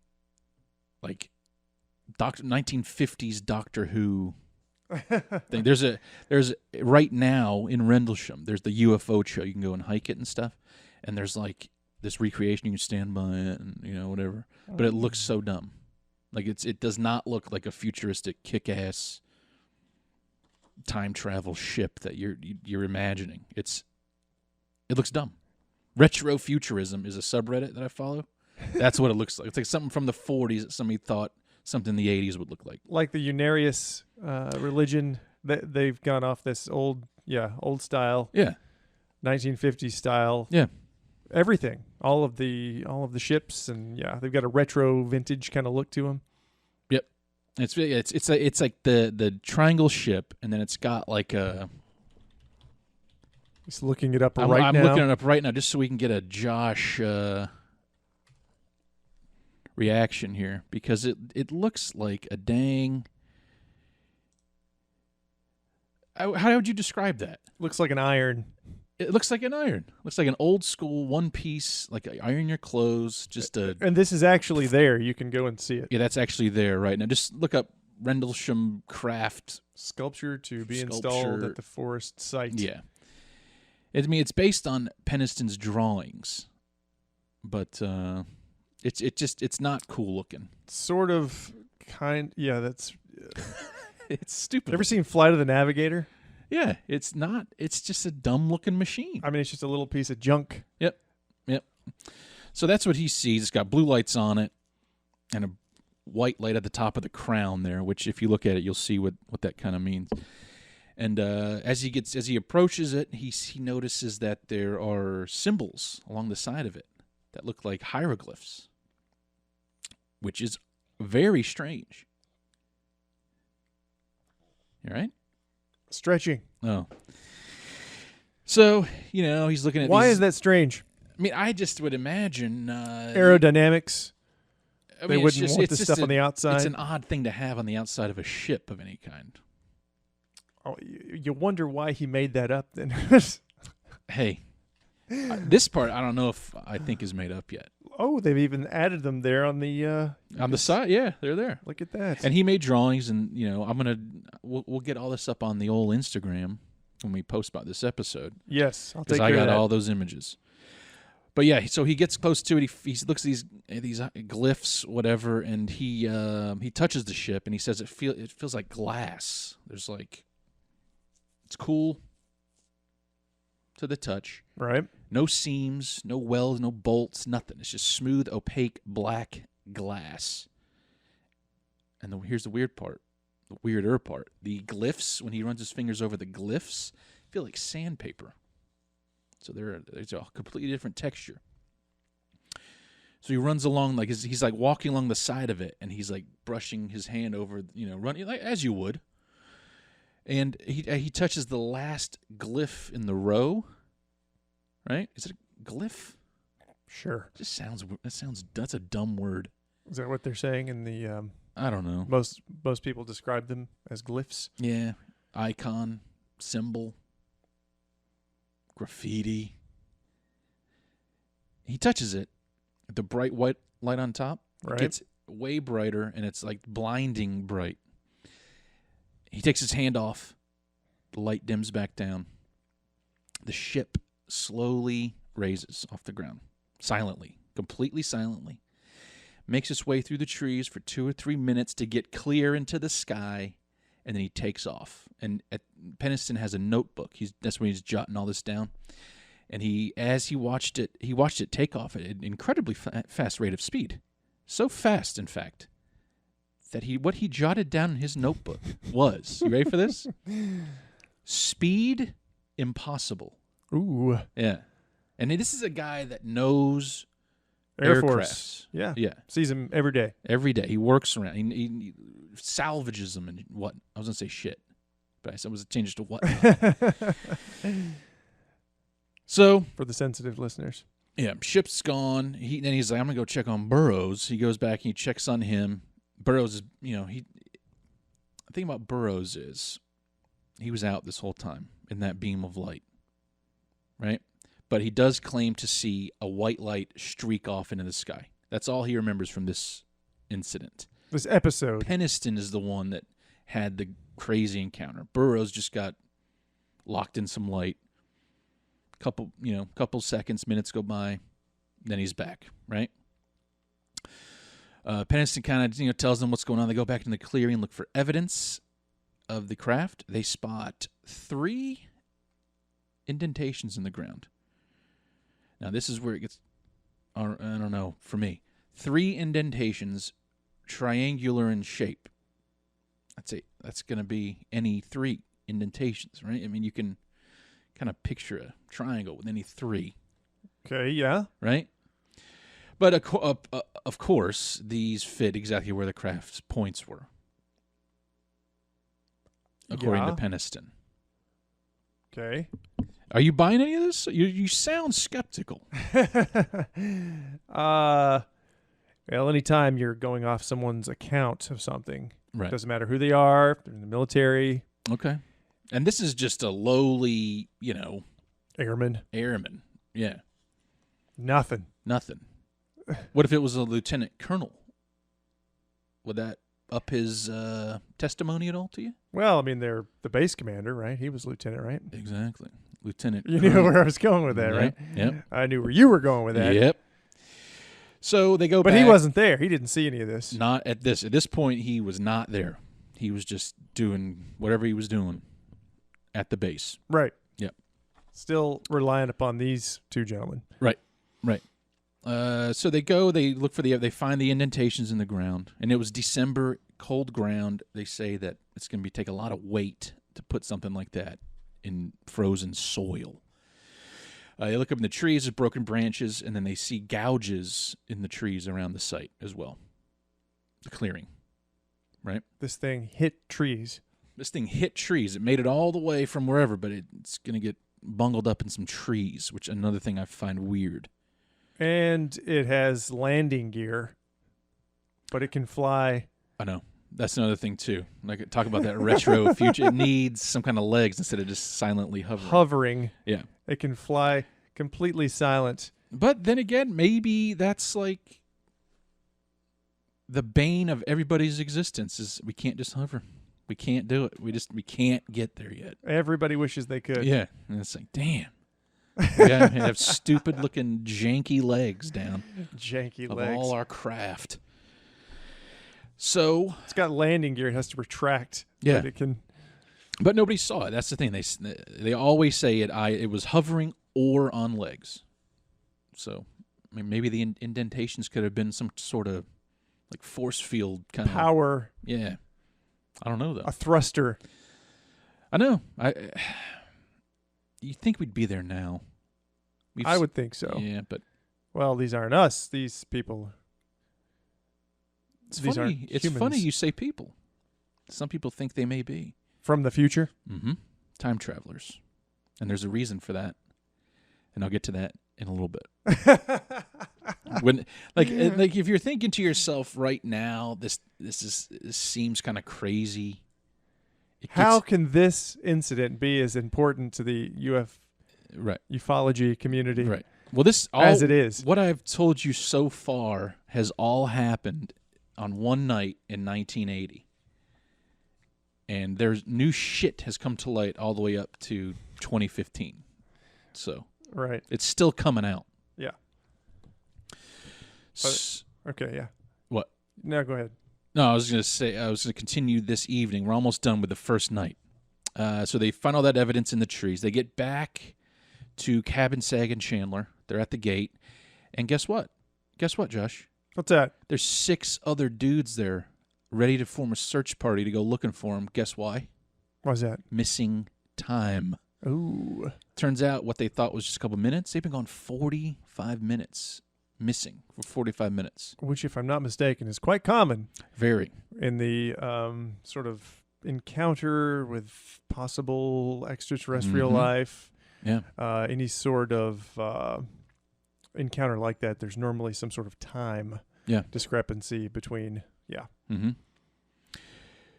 Yeah. So they get back and then, they have to talk to their superiors and whatnot and so on and so forth. And so Peniston remembers, seeing the flash of light, all that stuff that I just told you. That's Peniston's story, and he's sticking to it. All Burroughs remembers is the flash of light when they both hit the ground, and then a light taken off up into the sky. And to him, that was like seconds, a minute maybe, which is crazy. And Peniston's theory, which I know you're into this time dilation, distortion stuff, that's Peniston's theory. Time travelers, time distortion field they walked into, I guess. Yes, I'm fascinated by this possibility. When it went quiet, that was some sort of feel that the ship, the craft of unknown origin, COUO. That's a new one for it. There's always these new acronyms coming out. Yep.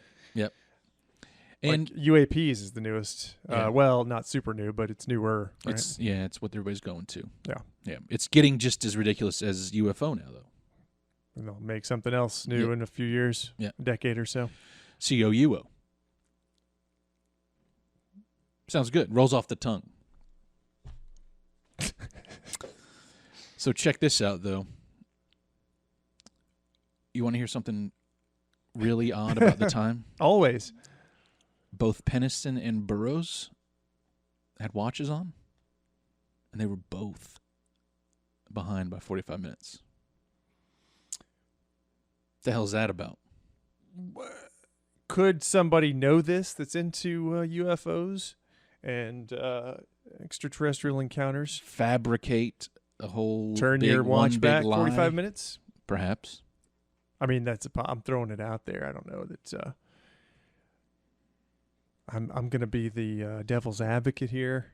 I'm going to be the naysayer in this episode, just because again, it's coming from two people. But right, and you got to. I think it's proper to be more spectacle. As I said that, I knew it was incorrect. I'm going to leave that in, though. I just need to swap the K and the P around. Skeptical. There we go. Spectacle. What an asshole. Anyways, so, they did their old debrief and all that, and Peniston was so taken by the events. He went back the next day, made plaster impressions of the indentations in the ground. Wasn't there some sort of a, didn't they take some sort of a meter to see if there was any sort of radioactive material or readings left? On the second night. I know that a Geiger counter. Sorry, I'm getting ahead of ourselves here. I'm jumping ahead about. You are correct. You're correct. But also, the second night, which I'll tell you about in a second. Okay. John Burroughs, he could not get the events out of his mind either. He was having trouble sleeping. So he wanted to go back to the site as well. And they were drawn. I remember that book they were talking about how they were sort of drawn to it. They were compelled to go back. Yep. And to that location. Yeah, so Burroughs did come back to the base the night of the 27th, but he was completely unaware that he was walking into a minefield. More COUO activity. Right? And apparently, from what I gather also, it's about that first night. There were like dozens of sightings and confirmed sightings of people that saw the lights in the sky. Not the flashes and the missing time, but just stuff in the sky. Yeah, because these bases, they're not in some far-off, distant, remote location. There's town close by. Yeah. Or towns. Yeah. And plenty of farms and other homes around. So that was going to be actually, just because it wasn't really talked about in some of the stuff that I looked at, the one book that I read, other people seeing this thing or things, right? Yeah. So there were other people. That's true. A lot. Oh, good. A bunch. I know, yeah. And So at the very least, it does confirm that more than likely, no matter what you say about their story from where it went into the wild and wacky, something was probably flying. Something, again, it's the same thing like with aerial school. Something happened. We just don't know what for sure. Although with aerial school, I think it is a lot more realistic and believable than Even though it's what's children, happening here. it's a lot of kids. Yeah, 60-ish. Yeah. Yeah. And all telling the same exact story. Which is crazy. And the alien had a hairdo, if I recall correctly. And he was moonwalking Yeah, that's right. in a jumpsuit. Yeah, yeah. What else we got here? A lot of this new stuff comes out, right? Like from Halt and all that, which we'll get to him in a little bit. But So that was the bulk of the incident. the first night's incident, yes. Okay. Yeah. And, that was just a quick, bullet-pointed story. But, Very good. there's a lot to the next night as well, which that's where the tape comes from. The recording. Yep. And then when you get, higher up people involved and stuff like that. Gotcha. Are you wanting to go to the second night now? Do you have anything I was going to say a lot of the stuff, the new stuff that's coming out, the reason that they weren't made public at first, theorized, of course. Peniston is saying, Halt is saying that a lot of the reports that were submitted, the blotters, which I guess is just a daily record of stuff like that, they all went missing. Yeah, I had that in my notes. Yeah. Which lent itself to sort of being like a cover-up immediately. Right. Where they were trying to downplay and just sort of, come on, guys, forget about this thing. Just, you know. Yeah. And it's when Peniston was on his way there, his superiors, they weren't telling him anything. They were just saying, go meet Burroughs and Steffens, go meet Burroughs and Steffens. They were being very vague, like they knew what was going on, and they didn't want to broadcast it over a radio that anybody can listen to. Yeah. Which is kind of weird. Or else if they knew it was like a civilian air crash, they would just be over the radio. Hey, just civilian airplane down, go assist with any whatever. But they didn't. They were very vague. Peniston thinks on purpose. Yeah. It does seem like, there was something going on that I guess you read when you were, researching all this, the MOD investigation. Mm-hmm. They were talking about it being a mess, wrong dates, film not developed, communications. I guess they were sort of none of it really worked all incorrect that well. in a lot of ways. Yep. Yeah, a lot of missing. Especially there's a memo that Colonel Halt put out. It's called the Halt memo. It's available on the internet, but the date's wrong on that. Because it was made 2-3 weeks after the actual event. He just did it just to get it out in the record. They wanted some sort of record from him. So weeks later, he puts this memo out. It's already dated wrong. So on the 29th, I think is what he dated it. And from the book, Nick Pope, the author, was theorizing that perhaps that would have come from any sort of FOIA request. If you're making wrong dates, then whatever it is people are asking for, which I guess you have to be pretty specific when you're asking for documents. If there was anything related to such an incident, it wouldn't be released. If there were something, a report, whatever. Right. Because you've put the wrong dates, whatever. It's going to get lost in all the paperwork. Yeah, that and... the more, if you're looking into this and you see the wrong dates, weird stuff, you just think it's getting more and more bullshitty. You know what I'm saying? It's not that professional. Maybe these documents aren't all that great. I don't know. Just something to think about, I guess. Right. Yeah. So, yeah, there's more to what happened on the first night, but I think I'm going to save that for after the second night happens. All right. Because this is just one day later. The evening and early morning, 28th, late night, 27th. Right? You cool with that? Yep. Yeah, okay. Let's just do it. Let's just get both nights out. So this is Colonel Charles Halt, Deputy Base Commander of both bases. And it's also worth noting that these bases were rumored to have nuclear weapons at them. That's interesting. Right. So this guy, he's in charge of 2 bases that have nukes, which is that's a big deal. Well, he's trusted, responsible. Yeah, it has knows to what do he's with their doing. reputation and their Right.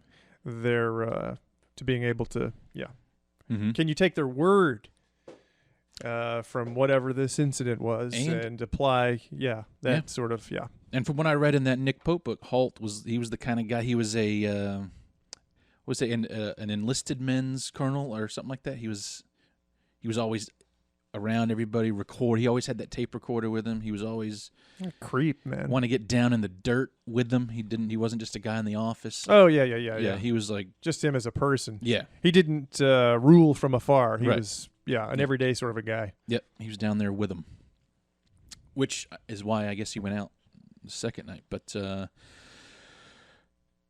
Colonel Halt is at a Combat Support Group awards dinner at a Woody's bar on one of the bases.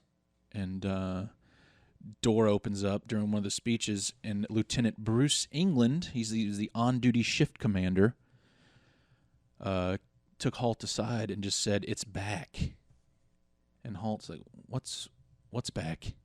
You know, he didn't know what the hell was going on. He heard about all that stuff the previous night, but he was just, whatever. And he said, "The UFO is back." Right? Right. So Halt's like, God. He just had his whiskey. He's got his drink. He doesn't want to go out there. So he informed his superior, who's at the dinner with him. And guess what the superior does? What? Tells him to go out there and check it for himself. What a pain in the ass. Shit runs downhill. Classic scenario of that, right? Classic. Colonel's getting told, go check it out. So he goes to the base, assembles a small team, changes his clothes, I'm assuming, from his nice awards dinner attire. He goes himself. He gets that Lieutenant Bruce England, who was a shift commander on charge. They got him. He also gets Sergeant Monroe Nevels, and he's a guy that's in the disaster preparedness group, and he brings along a camera and his Geiger counter. He's a photographer, not for the military. He just fancies himself a photographer, a photog, like yourself. So he grabs his camera and his Geiger counter, and he goes. And he also gets Master Sergeant Bobby Ball, which is a cool name. Master Sergeant Bobby Ball. I love it. Anyways, he's a flight chief. They all get gathered by Halt to go. And what I'm about to just run through here real quick can all be heard on the Halt tape, which, like I said earlier, is going to be the last 18 minutes of what you're listening to. So if you hate what I'm saying right now, just go to the very end, rewind 18 minutes, and then listen to that. And that's actually what happened. You can hear it for real. I think it's on the wiki page too, right? Yeah, but what I did with this one is I applied a filter to it in GarageBand that made it sound so much better, in my opinion. Nice. But if you hate the way it sounds, it's on Wiki. Just go to Wikipedia page. It's right there. And I don't think that one's too good. I think I listened to the one It's hissy. on I listened to the one on YouTube, and I think maybe somebody else had done something to that one too, because it sounded better. Yeah. You couldn't understand the one on the wiki page for whatever reason. Mm-hmm, mm-hmm. Well, good work. That's going Thank you. above and beyond. Thank Justin. you. I'm doing this for the love of the game, like we said earlier. Yep. Yeah. Didn't get paid for that. No financial motivation here. Yet. Yet. Yeah. So check this out. I found this very cool. What Halt, some of the other equipment he gathers. Yeah. First of all, he gets light-alls, which that term comes up a lot. And then all that is, that's floodlights on like a little trailer to be hauled behind a truck or something. Yes. You see those all the time. They call them light-alls. So when you hear that in the tape, that's what he's talking about. They also brought something called a starlight scope. Are you familiar with that? No. You are. Night vision goggles. But how much cooler is Starlight Scope? And I'm going to start using that from now on because I love that. The Starlight Scope. Give me the Starlight Scope. Because you'll have so many opportunities to use it. I know, yeah. They're not that noticeable on your face. There's the Step Brothers. You ever see that? I've seen that movie once. Oh, man, you're missing out. All right. He puts the night vision goggles on. Right. And they're like, how cool are these? And, they're obviously noticeable on your face. I'm talking about Step Brothers. Yes. And he goes, what's crazy is... Like I said, I've seen that once a long time ago. I don't remember really anything about that movie. Sorry. Not a huge Will Ferrell fan, right? That is Will Ferrell? Here's the thing. You really need to start getting your shit together with movies. Right. Especially these newer ones that are coming out. No, I gave up on... I don't watch anything past 2008. See, but you're missing out on some good stuff. Quality entertainment. True Detective. I did watch that. Came out 2014, so it doesn't count. But yeah, it was. I don't care anymore. So I say that. Pop culture's dead to me. But I haven't watched anything lately either. Really, been reading lately. Of course, Step Brothers is. How old is that? 2003. I'm gonna guess. So yeah, something like that. Never really liked Will Ferrell though. That's weird to me, especially during the heyday. Shouldn't think he was on top of the world there for a while. He was. Yeah. The comedy torch was his for a while. Absolutely. Then Adam McKay is now doing all those serious, like The Big Short and what's that? Don't Look Up, which actually wasn't that bad. Meryl Streep was in it. Leo, about the comet hitting the Earth. Oh yeah. It's a Netflix movie. Didn't watch that either, huh? No, haven't seen that either. Sorry. All right. Day 2. Let's get back to it. Halt gets the Light-Alls order. He orders them to come along. The tape starts with them not working properly, and again, there's confusion with that. Like, what could that have been? Most likely, because you can hear Halt say, "Get them refueled," and let's get them back out here. And there was a guy who worked in like the motor pool. And apparently at this point, he was saying when they came back to get the Light-Alls refueled, there were trucks he's never seen before and just chaos. Everybody's getting Light-Alls. Nobody really knew what the hell was going on. There was confusion back at the base. So you have these 4 guys out here with Halt, 3 guys with Halt going out there, and then chaos at the base, right? Which is why? I know. Why is there so much chaos?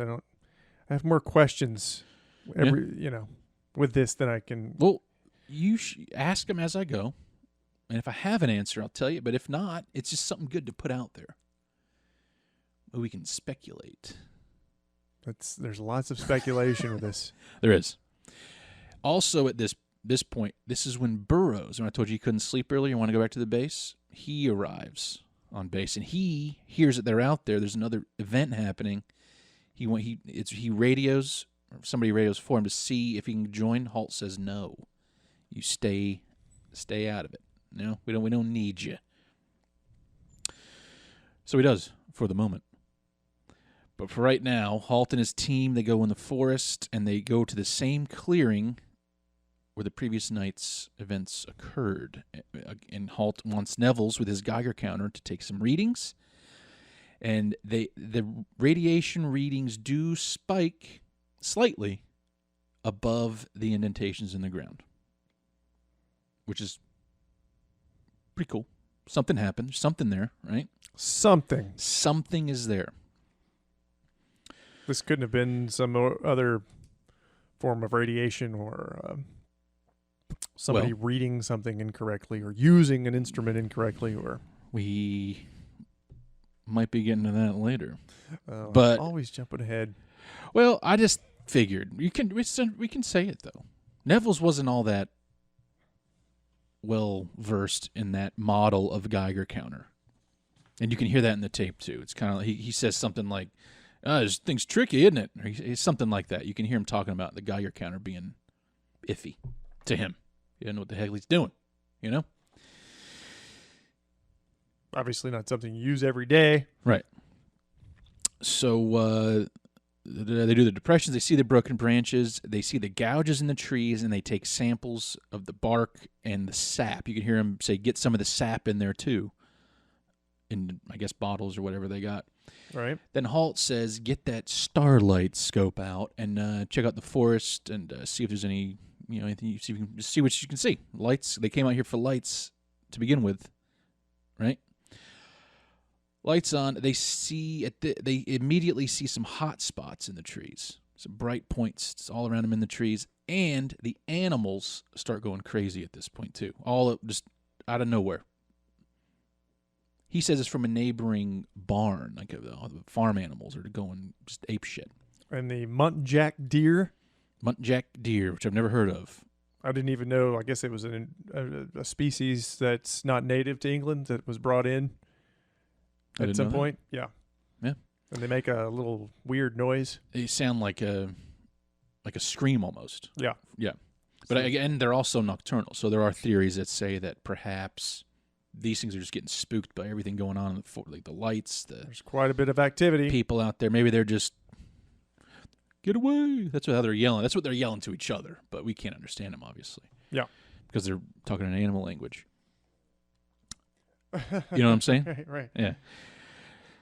So they see a red light just start glowing in the tree with a yellowish tinge, and it starts approaching the men. And what they notice also is that pieces are falling off. It looks like molten metal is kind of just falling off it as it's going through the trees. So that's odd.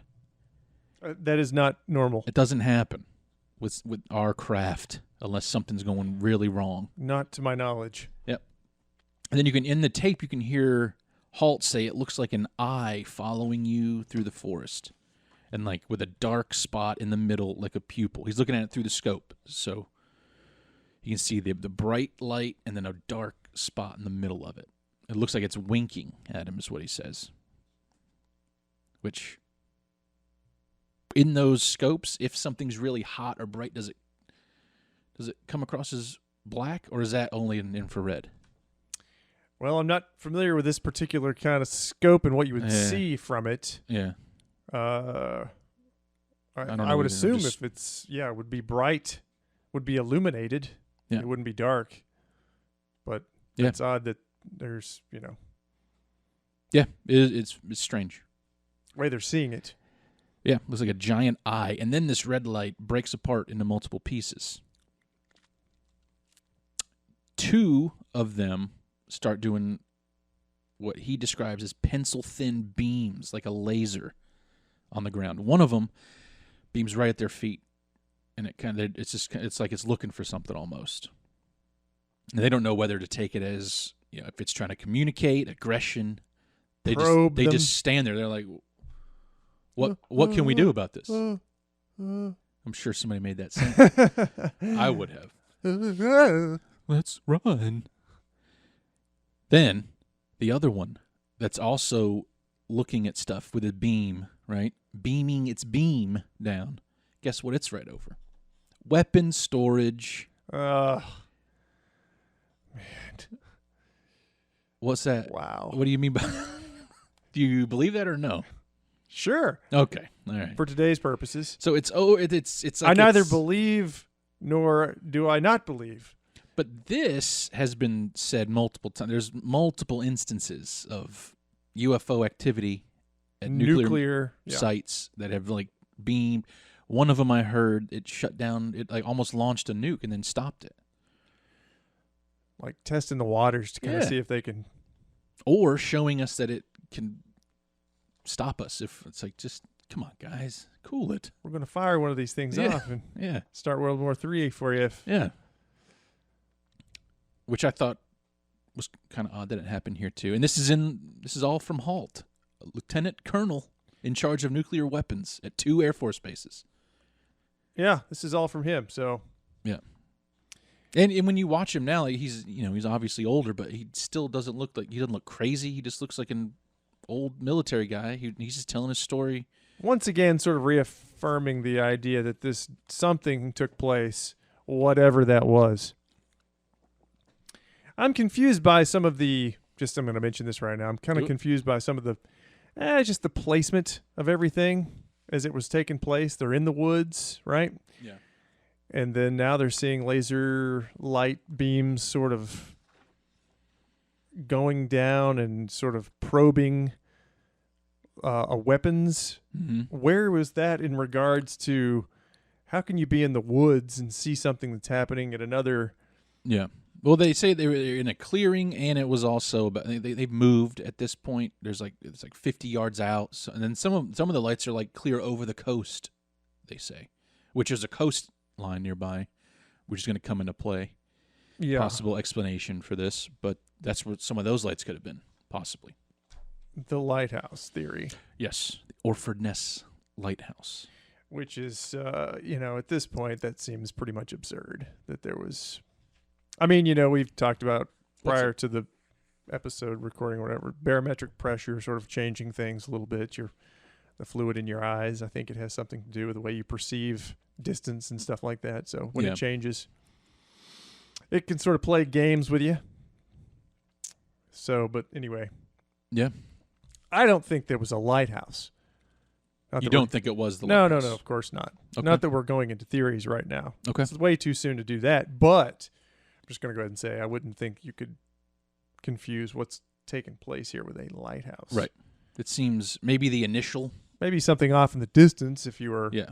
Like maybe some of the lights that they said were off over the coastline, perhaps. Yeah. Maybe that was one that just got mixed in with, they just see it and then in the confusion, they're all just. Seems as if that theory was pushed ultimately from what the book talked about. That was where they tried to just really describe it all away. Right. As, again, barometric pressure change, fog perhaps would have created the beam from the lighthouse, right? So you would have had that sort of separation. Mm-hmm. Anyway. Yeah. And really, that's it for that night. I'd never got a thing about how they went away, what happened to them. It just kind of ends there, and then they go, so Halt went back to base, and then, there's never. Did you hear anything about 20 years goes by, and. Yeah. I mean, I didn't, what happened to the lights? Did they just disappear? Did they blast off like the other ones? I never found anything that explained how they went away after they were checking out the weapons. Then the story always just goes into Halt talking about the Halt memo and stuff. Yeah, I don't think I got anything either from that. Yeah. It's explaining the details of what happened the second night as far as how they left. Which isn't to say it doesn't exist. Right. Right. Someone more knowledgeable of the incident may know. Yep, they're yelling right now. They're screaming at their phone. Or deleting this episode. It's stopping right there. Yep. That's okay. We're going to continue on. Mm-hmm. A little further. So, also, a little side note to this evening, not associated with Halt, Burroughs, remember I told you he came back? And he was denied access to their little mission. He went with another member of the security. I didn't get his name. It doesn't matter. Doesn't matter. He was with him. They see a blue light in the sky. Right? Burroughs, he's like, I'm gonna get to the bottom of this. He approaches it, and the guy in the car, he said, there's another flash of light. Burroughs goes in the light, disappears for a minute, and then comes back. And Burroughs, again, has no memory of anything other than the flash of light. So the same thing happened to Burroughs twice. 2 nights in a row. He got flash with light, memory loss, then he's back. Which is strange. Yeah. He was gone for minutes. Burroughs, to him, it was just seconds. Huh. It's weird. So, it's fucking weird, man. Crazy. So yeah, that's it in a nutshell. Both of those, right. both evenings. I don't know why in my notes I said to myself, and I wrote this down several times, that I had this going over the course of 3 days. I don't know where the hell I got 3 days.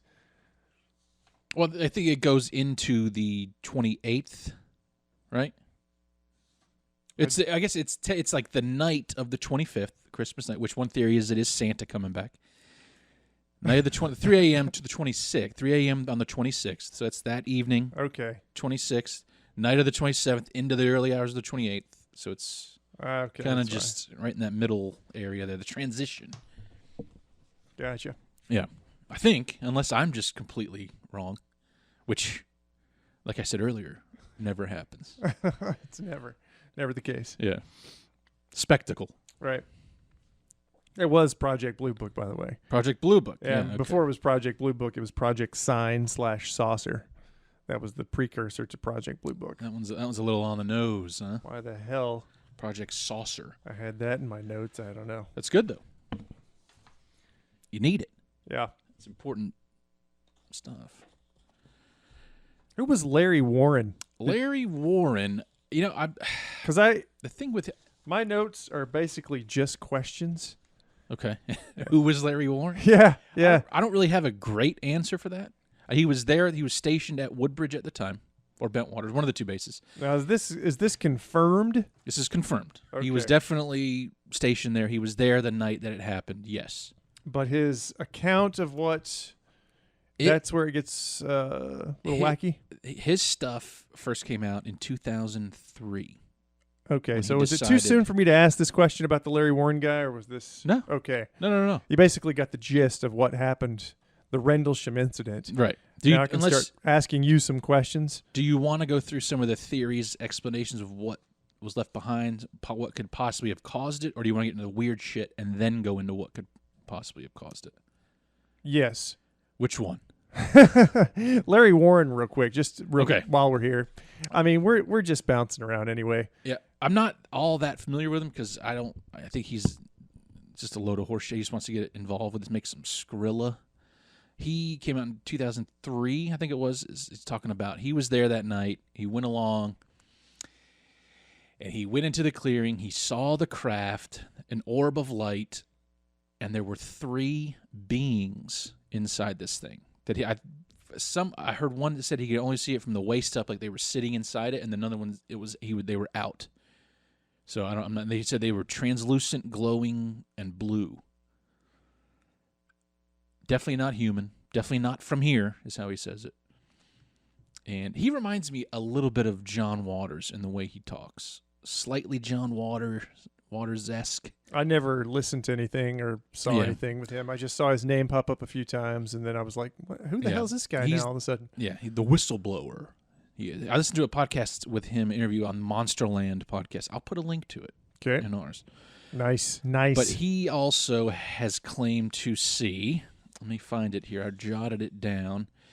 He claimed to see that in 1988, 8 years after Rendlesham, he was on the top deck of the George Washington Bridge, and he saw a 50-foot saucer fly underneath the bridge, right in New York City, over the Hudson, I think. And nobody else saw this? Just the people that were in the car with him, supposedly. Okay. Yeah. All right. Okay. And okay. That's not it. We're not done yet. Well, Larry. He also claims to have seen Bigfoot. This is all in the Interview in Monsterland podcast, which I'll post. But he said, "Wow, he's blessed with all of these." That's what it goes. It does go back to that thing, though. Like either like me, I haven't seen anything crazy, and then some people just see it all the fucking time. Supposedly, yes. So he's seen Bigfoot. He claimed listen to this. He saw Bigfoot when he was a kid on a road trip to Niagara Falls with his mother. And Bigfoot was on the side of the road killing a deer. And he said that as they drove, he saw a cop behind them pull over. The cop saw it too, and he pulled over. But his mother kept driving, and he wishes that they stopped, but they didn't. So, what else has old Larry seen? Yeah, I know that's all I got out of that interview, but it's just something to think about. He's seen all kinds of in the right place at the right time. Exactly. A lot. Yeah. Most people never see any of these things. Yeah. Or have any of these experiences. I know, like me. But you have the one little one with the silence. Yeah, but I don't know if you can really Right. Put that in with, You almost got Rendleshamed. Possibly. as I've been calling it, Rendlesham. Possibly. So yeah, but I think that's really it with him. Is Okay. he just kind of came out and just kind of tried to get himself involved. And from what I read something about he did a book with a guy. I wish I remember the name, but then later on, all this stuff. The author of that co-authored it with him wishes he didn't write it because Larry Warren's full of shit. He says. So I mean I don't know. I mean, if Larry wants to come on and explain himself, that would be awesome. I tried to find contact info for these people, but I couldn't do it. I don't know how does one go about that? I have no idea. Because I thought it'd be kind of cool to have these guys on and talk about it. But LinkedIn is a good possibility. If they're still in the workforce or professionals to some degree, they may have a LinkedIn. Lots of people have LinkedIn pages with contact info, or you can contact them through LinkedIn. It's a good possibility. But then also some of them have websites, Yeah. I mean, at the time of the podcast 2019, Monsterland that he was on, Larry Warren was living in England. So. He's American? American. Gotcha. Yeah. Expat. There you go. What was your, what were you asking earlier? Was it theories or what was left behind? What did you say? I mean, there were some explanations by a local forester around the time, about 3 years later. 1983, he came out talking about what he thought could explain some of the like the indentations in the ground, the gouges in the trees, the broken branches. You want to hear those? I think we all want to hear those. So talking about cool names. This dude, Vince Thurkettle. Vince Thurkettle. I like it. Cool name. He's also the one I have right here. 1983. He's the one that first brought up the lighthouse theory. It's in line with the lights that they were seeing. It's in line with the bases, and it flashed a 15-second rotation. Every 5 seconds, it would hit. So that was his thing. But it does not explain them seeing the light dripping molten material or flashing laser beams down. No, not at all. So it doesn't come close at all with that. It explains very little in regards to what they supposedly experienced. Right. But then also I saw a video where they put a flashing light, like they just superimposed it like on a picture of Orford, and played the halt tape next to it. And in the tape, you can hear it. They go, "There it is again. There it is." And then it's like every time it comes around, it kind of syncs up with them going, "There it is. See it? There it is." Which is kind of weird. Something, I don't know. It's not, I was Google earthing this sort of layout where the bases and stuff are. It's not very close by. No, it's a ways away. So you're in the woods. Yeah. And gosh, I don't know, what was it, 7 miles away or something like that? Or I'm not sure. It's pretty I should far, have though. that, but I don't. But yeah, I mean, it's miles away. Close enough to see, but not to be mistaken with a craft landed in the clearing or going through the trees. I don't think. Yeah, even if it's just a light going through trees without the craft on the ground, I don't think the lighthouse is going to cover that. Do you feel as if this is a legitimate extraterrestrial encounter? It's that thing I want to believe it. I do tend to go with the crazy explanations. I tend to lean towards the time traveler one, us from the future, because, well, I mean, we talked about Larry Warren, his craziness. Do you want to get to Jim Peniston's craziness? I almost forgot about that. Perhaps the most craziness of all. The binary code. Yeah. When he touched the glyphs. The glyphs. The ship, he said that it was downloaded into his brain, burned into his mind's eye. It was 16 pages. When did he first say this? Publicly, when he first publicly said this. This was also, I think this was a sci-fi thing, 2003-ish? Yeah, point is, something like that. It wasn't like right off the, after it happened. And this, he claims he didn't say it because he didn't believe it at first, didn't really know what was going on, and he didn't want to tarnish his reputation. Yeah. Which He had a career to think of. yeah. But he also, in the same notebook that he jotted everything down, there is 16 pages of. I mean, it's a small notebook, so the pages aren't very big, but you know what I mean.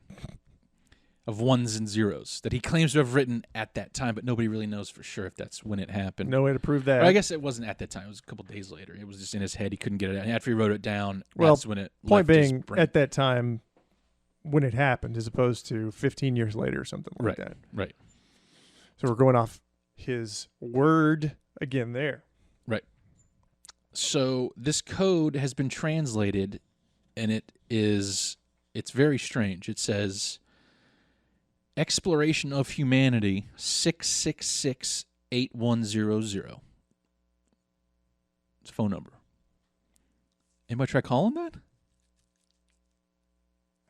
Has anyone? I'm just spitballing. Somebody try calling Listeners. that number? There we go. Let us know. And then there's a series. There's 1, 2, 3, 4, 5, 6. There's 7 different sets of coordinates.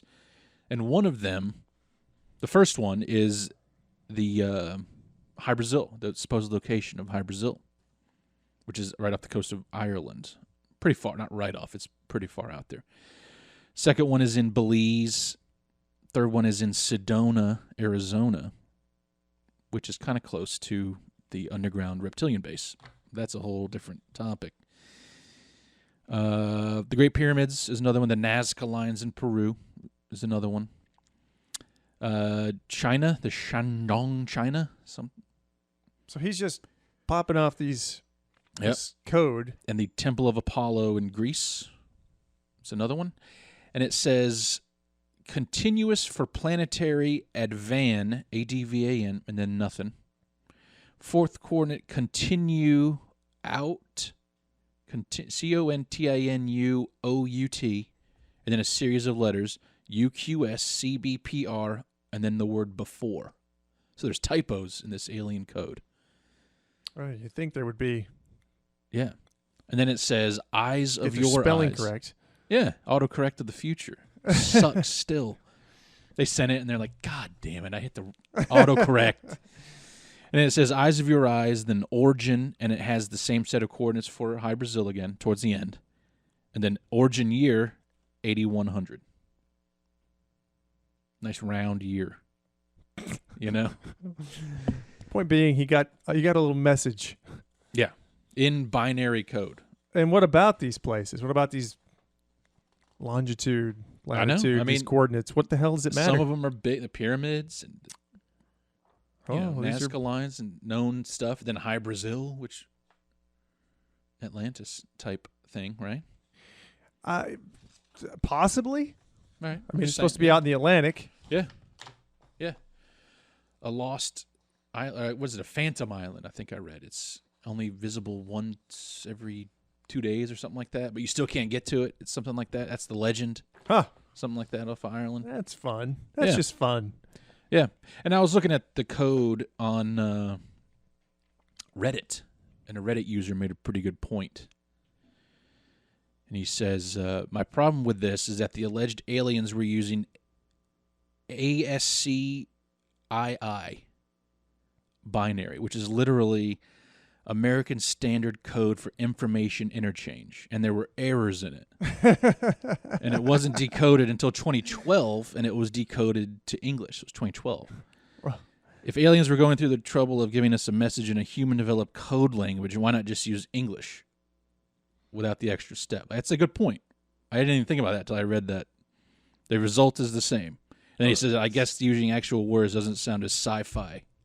So he didn't do it. 1950s retro sci-fi is using binary code. Yeah. He said, I'm not questioning the actual event itself. Something happened for sure.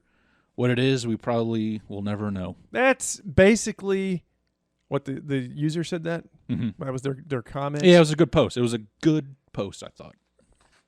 A sensible Reddit user, which is unusual. Yeah. Although I do find Reddit to be more sensible than the others. Other what? Twitters. Oh, I see what you're saying. Yeah. Anyway. Yeah. That's What basically where I'm at with the Rendlesham thing. Is that yes, I think something happened. Well, what that is, I don't know. Right. And that's kind of every UFO thing, isn't it? And it's just so troublesome. Like when somebody comes up or starts producing some more information about something years after the fact. Like not like 2 years. Yeah, like it's like you've had a really long time to come up with something. Yeah. And it's not that impressive. Yeah. Like binary, it does look cool. Like it, okay. That's all. This means something, but it really is. They communicated with us with the ones and zeros. Yeah, but I guess it is a language that we just made for. Like, are they going to use that? Would aliens use that, or the time travelers? For some reason, they knew where they were coming, but they decided to do it in binary. You know what I mean? Yeah. Yeah. I don't know. It does seem strange. That guy made a good point. That's all. That's what I'm getting at. Yeah. Yeah. This really does fall into the category of something something happened, but it spiraled out of control a little bit. I mean, who's to say what? I don't know. Mm-hmm.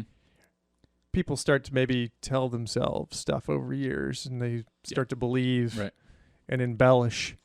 Yep. Especially if there's any sort of notoriety that comes along with it. Oh yeah, make some money. Go to some conventions. And also, I got another theory or possible explanation for the initial lights that Burroughs saw.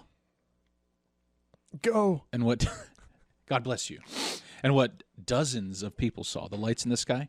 It was a meteor or fireball, right?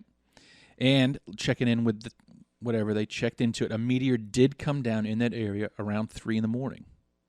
It was bright as a 3/4 moon, totally silent because it's what they happen. You've seen them before. Little shooting star. They're way up high, but they look like it's going to hit you. They look like it's right there. So if they saw a light come down it appeared close, they thought something landed in the forest, perhaps. Just them going out there, just having that already in their mind that something's out here. They're gonna see perhaps the lighthouse lights. Who knows what else? Blasting through the... Yeah, and they're just going to be like, oh, shit, there's stuff all around here because they have a preconceived, thoughts already going through. They're like, something's out here. So that's another theory as to how it got a little crazier than... That's a stretch. Well... Because, there's just so much that would have to happen there for any of this other stuff to... It's the other stuff. This is just, like, it's for the initial sightings of the lights, maybe. But what else? Yeah, there's a lot of other... as far as the indentations in the ground, that same guy, Vince Thurcutt, who's a forester, been in that area his whole life. He was taken to the site, looked at him. He's like, oh yeah, this is rabbits. Rabbits dig those holes everywhere. They're all over the place. Rabbit diggings. And as far as the broken branches, he's like, this is pine forest. Branches, wind. Yeah, branches break all the time. He's sure got an answer for everything, doesn't he? Well, he's one of these guys. Yeah. And a lot of this information I got off Ian Ridpath's website, ianridpath.com. I'll put that in the notes too. This Ian Ridpath's a journalist. He was like debunking this whole thing, and he was the guy that interviewed Vince Thurcutt. Mm-hmm. So this how Ian convenient. Ridpath, a lot of information on his website about pictures of the lighthouse from different angles, different times. Stuff like that. Really breaks it down, huh? Yep. One of those guys. I think really people should go check that website out then. You definitely should. Yeah. Get the opportunity. The gouges in the trees they saw with the sap leaking out, they got samples of. Vince Thurcutt says that's how the lumberjack, that's how they go through the forest, that's how they mark trees with an axe. They just quickly put a little notch in it, cut this one down. Because, they cut them down, replant, cut them down, whatever. So that he said that's common practice. That's how they mark the trees, the tree line to cut down. Right. So that's just explanations. Yeah. The Geiger counter readings, we already brought that up. That he wasn't really trained on that particular model of Geiger counter. Even in the tape, he says, "God, this thing's tricky." Just wasn't reading it correctly. Yep. But who's to say that there may have not And- been something there, Right. And they did say they were spiking in those spots, but they were spiking, but they were still far from harmful levels. It was just a little something, which Could you perhaps go out and get that anywhere? perhaps, yeah, who knows? Maybe it was the rabbit shit in the holes. This is the shit in the holes, Or some sort of radioactive material for whatever Perhaps. reason that Yeah. was. Yeah. I got 3 more theories. You have any more? What was the security oaths? Did you see anything about that? So why certain people couldn't talk? I think you talked about that in the book. I was just wondering if that was some sort of a clever marketing gimmick as to That- why they couldn't. something about bullets are cheap. That was what one of them were told, but I didn't find. I've heard that stories, but I couldn't find that anywhere. They were told bullets are cheap, so don't talk. Yeah, But I didn't find it anywhere when I was looking for but it. essentially like a non-disclosure agreement. Right. You couldn't talk about certain things because of security oaths in the military. Yeah. I don't know what to make of that. It's just a question I had. Sorry. Right. I mean, it might be just something like they just don't want everybody talking about something that happened at a base that had nuclear weapons in it. They've bungled up. They made a big mistake and mistook a meteor for an alien, and they don't want everybody knowing that. So shut the fuck up, please, because we're going to look like idiots. I mean, I tend to I kind of feel like this is some sort of and I think this could be more common than not when it comes to the alien aircraft thing. It's drones aircraft. Right. Yeah. I know that drone aircraft has been around. They've been around for a long time because they've talked about those in other documents. Even ones that looked as shitty as that. Well, hard to say. That's true. Hard to say. Like when I say drone aircraft, not just in what we're thinking of drone aircraft today, which are unmanned, but aircraft that could be built and flown without people on board. Yeah. Test aircraft. We know that probably lots of top secret test aircraft like Area 51 and stuff has probably been mistaken for UFOs and stuff like that, just because of the shape of a lot of these things. And I don't think we fully know all the different designs of the various aircraft. We're used to the sort of typical design of an airplane. Traditional, yeah. Yeah. Mm-hmm. Yeah, and that was the stealth. I know the bomber, but didn't the fighter also get stuck for a lot of? It would had to have been because just a triangle, black triangle flying around. Yeah. Yeah. Especially out in the desert at night, whatever. Yep. But some of those triangles you hear about, they say they're massive. And they're going so slow and silent, and they're just far larger than any aircraft known. Yeah. So who knows? Like was that the Phoenix Lights? Was that a large, massive, or was that a series of lights? That was a series of lights. Okay. That Kurt Russell saw. Among others. Yeah. A lot of people. Just imagine him in the plane like he's in the semi-truck in Big Trouble. I got lights out here on the radio, Just John Wayne in it. Yeah. That would have been awesome to hear him. Yeah. But do you feel like this was some sort of a top secret military aircraft? They were just out. The only thing with that is where to go. Where did it go from there? Just back to the base. Oh, okay. Then you're right. Another base. But, I mean, did it take off at impossible speed, like Peniston said? Some sort of top secret propulsion system? Yeah.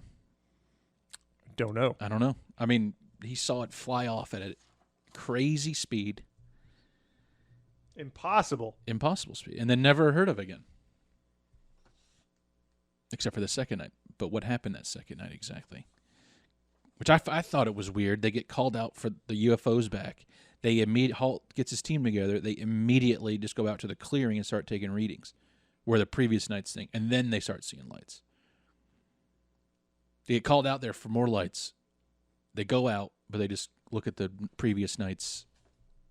That just seems weird to me. You know what I mean? Like, what are they doing? Where were the lights when they went out there? They disappeared, and then they came back once the starlight scope spotted them.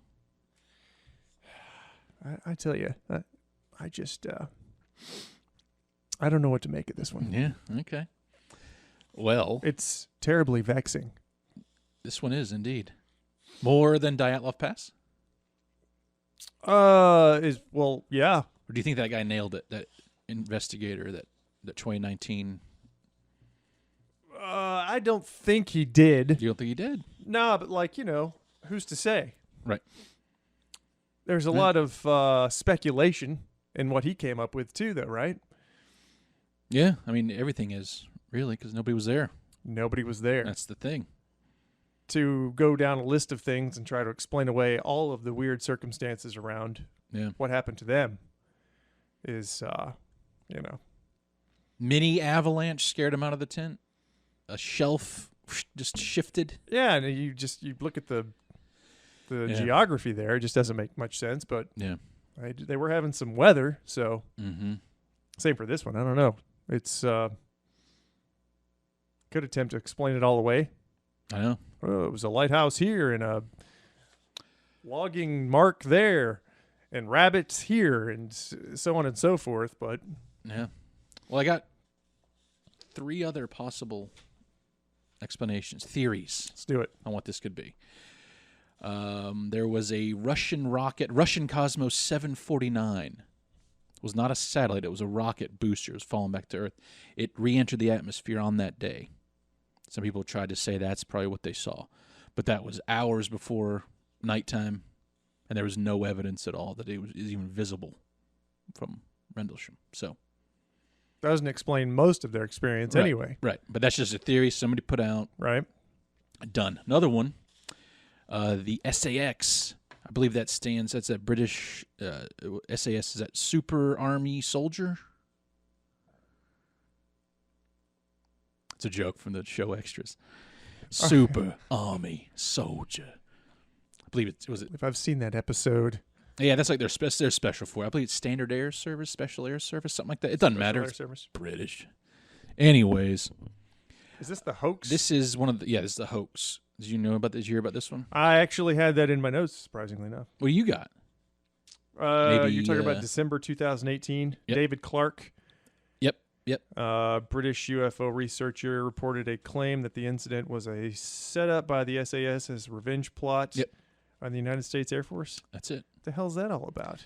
They earlier in the summer months there was a security training exercise that took place where they tried to break into Bentwaters Woodbridge. Little test. They parachuted in with black parachutes over the base, but what they didn't know is those 2 bases got new types of radar that could see parachutes, got caught, and apparently the United States people kind of roughed them up a little bit, a little too rough. Called them, we got some strange aliens here, just being dicks, Right. interrogation, beatings, and they were only released because British authorities got involved.